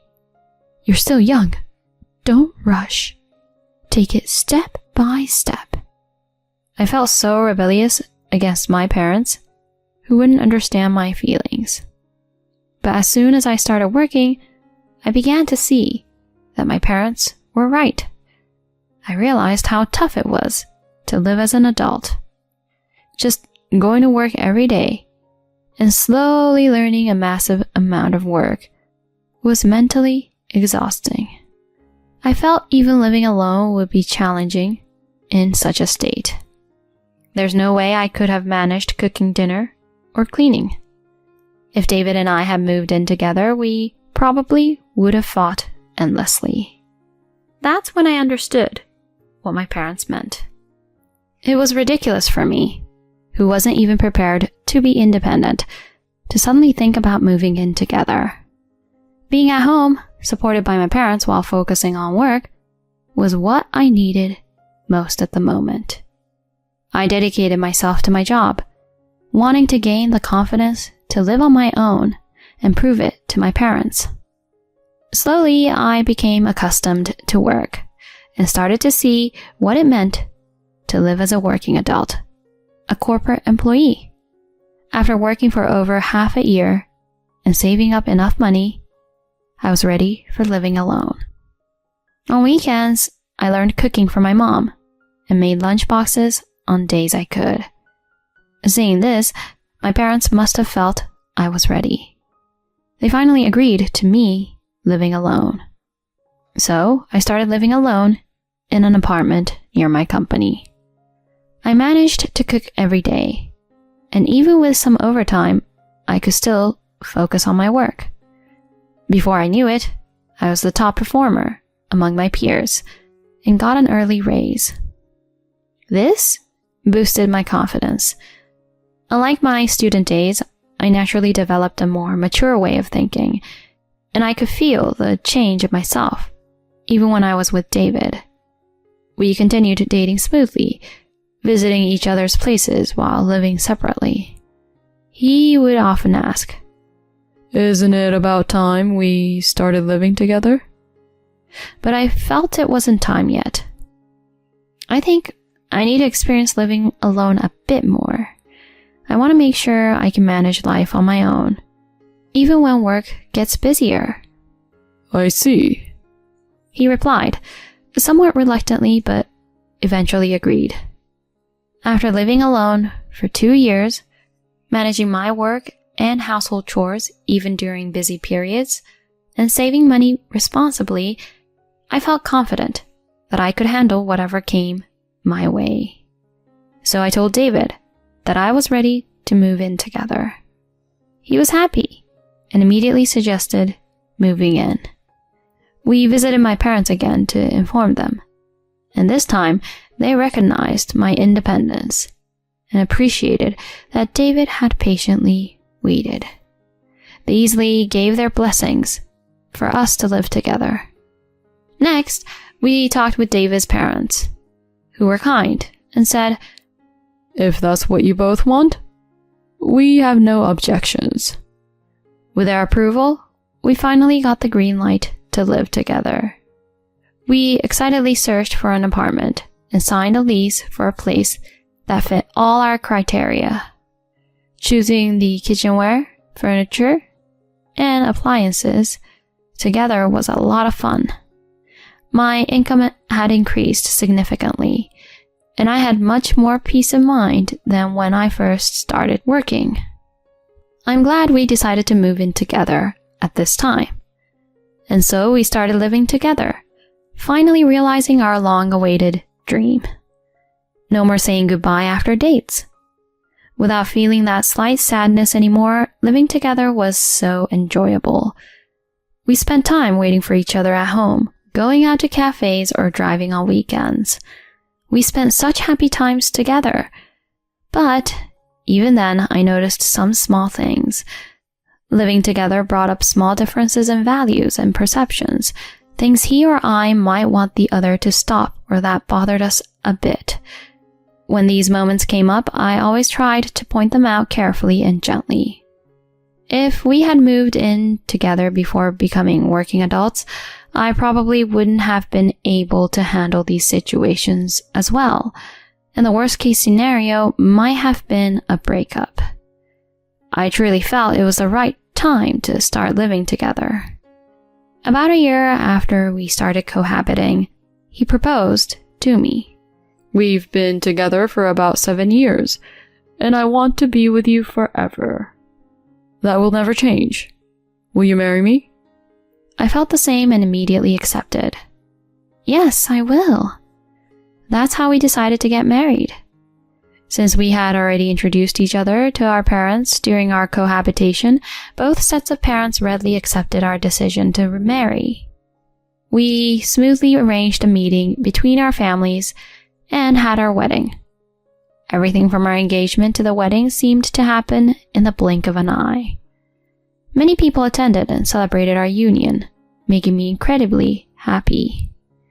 After the honeymoon, we returned to our apartment to start our married life. I thought we would continue our peaceful and happy days, but after getting married, something about my husband started to bother me. It was around Christmas when I first noticed it. My dad suggested that we come over for a Christmas dinner. What do you think? I asked him, but he visibly grimaced. Why do I have to go to your family's place? I want to go to my own home for Christmas. But you haven't been to my family's home since we got married. I went to my parents alone for Thanksgiving. After getting married, it's important to visit each other's families. When I rebuked him, he replied reluctantly. Honestly, I'm not fond of your parents. Why? They're just too rigid. Remember when we first talked about moving in together? They were all uptight. Uptight? My dad was just giving us good advice. They're old-fashioned and inflexible. That's why I'd rather not be involved with them. What? I was shocked by his words. I had rebelled against my parents back then, but now I was grateful for their strictness. Maybe he found my parents difficult because his own were more permissive. I think it was a matter of compatibility. But there was no need for him to slander them like that. From then on, I started to distrust my husband. I had always thought he was kind and sincere, but maybe he had another side to him. I began to sense a certain duplicity in him. After that, he never came to my parents' house and didn't make any effort to meet them. He would get really upset if my parents wanted to visit and would go to his own family's home instead. I was shocked by his attitude and felt guilty that I couldn't tell my parents the truth about his feelings. Gradually, my affection for him faded. He would force me to attend his family gatherings but refused to meet mine. His selfish behavior, based solely on his likes and dislikes, disappointed me. Recently, he started to openly denigrate my parents, triggered by my earlier promotion than him. Why the hell did someone born to parents like that become a manager before me? Is the company messed up? Or did your parents pull some strings? Like, please promote our child or something. Of course they didn't do that. Why would you say something so awful? He was clearly berating me and my parents out of jealousy. I was so fed up with him. He seemed to be showing his true colors more and more. In the midst of this, my parents invited us to a family gathering, mentioning that my uncle, who had always been kind to me since I was little, would be there. He was a busy businessman and rarely attended these gatherings, so I rarely saw him. I wanted to go, especially because my uncle would be there. My parents had asked me to bring my husband to greet my uncle, so I tried talking to him about it. Hey, there's a family gathering at my parents' house in a couple of weeks. My uncle wants to meet you too. Nope, pass. What? I told you I don't want anything to do with your parents. If you don't like it, let's divorce. He threatened. I can't believe this. Why would you say that? Because you don't listen. Enough. I ended the conversation quickly and decided to go to the family gathering alone. I was happy to see my uncle after so long, but I had been not talking to David since our last fight, and the stress made it hard for me to smile. My uncle noticed and asked if something was wrong, and I ended up crying. This surprised not only him, but also the other relatives. What's wrong, Sally? Are you okay? My parents also sensed something was amiss and rushed over. I apologized and honestly shared about my troubled relationship with my husband and how he had been insulting me and my parents. The relatives were furious, and my uncle was angry too. Then, to my surprise, he suggested we go and talk to David right then. But it's okay. I just want to have a proper talk. He assured me, so I took him back to our house. David was lounging on the sofa. Oh, you're back already? And who's this? He asked, casually, scratching his belly. You must be Sally's husband. I'm her uncle. Uncle? So you're her parents' sibling, huh? My husband responded disdainfully. Is that any way to speak? My uncle said in a low voice, clearly annoyed by my husband's attitude. My husband didn't back down, though he seemed a bit taken aback. Why should I care? She's my wife after all. What are you doing here anyway? Isn't it rude to just show up unannounced? So you were just relaxing at home while there was a family gathering at your wife's parents' house. That's a terrible thing for a husband to do. What's with you? You're just like her dad, always preaching. Weird old man. He then sneered. I was furious at his mockery. Stop it! Don't insult my family like that. Oh? It's their fault for being ridiculous. Remember what I said? If you don't follow my rules, we'll divorce. Since you clearly don't get it, here's something for you. He handed me filled out divorce papers. Are you really okay with this? I was at my breaking point. I decided to go through with the divorce. You better not regret this. Who would regret it? You have a lot to reconsider about yourself, my uncle said, visibly exasperated and no longer angry. I packed my things with my uncle and took them back to my parents' house. Then I submitted the divorce papers and finalized my divorce from David. He was truly the worst.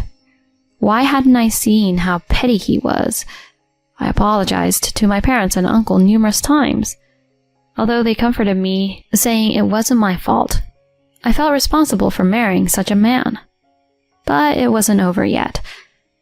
I knew a fact about him, which is why I decided to take action against him. A few days later, my ex-husband came to my parents' house crying and begging for forgiveness. I was wrong. Please, forgive me. He said this because of what my uncle had done. The company my uncle managed was actually a major client of David's company. I only found this out when I told my uncle about my ex. My uncle had decided to assess David in person before making a decision about the contract. Finding him utterly despicable, he quickly decided to terminate the contract. Naturally, this caused significant problems for my husband's company. The president immediately asked my uncle why, and he honestly spoke about David's character, saying he didn't want to continue a contract with a company employing someone with such poor character. Consequently, the president fired David. In a panic, he came to me begging for forgiveness. I was wrong. I should have valued not only you but your family too. Please, let's get back together. What? Are you serious? You're just trying to save yourself. It's so obvious. I don't have a shred of love left for you. We're already divorced and we're strangers now. Leave before I call the police. I said coldly and closed the door in his pale face. I thought if he was still there in 5 minutes, I'd call the police, but he soon trudged away. After that, my ex-husband couldn't return to his company and struggled to find a new job. Apparently, he had been deemed incompetent at his previous company, and his reputation for causing problems made it impossible for him to find work. Now he's living in a miserable and lonely life in a cheap apartment, working part-time. All my college friends supported me, so he was ostracized by them too. Even his parents were dismayed and cut ties with him. Well, he's still young and can start over, but I hope this experience has made him realize how awful his behavior and attitude were. Meanwhile, I'm doing well in my job, finding work more and more enjoyable. My uncle, parents, and I had dinner together, enjoying our time as a happy family. Going forward, I plan to cherish my family while enriching my work and personal life.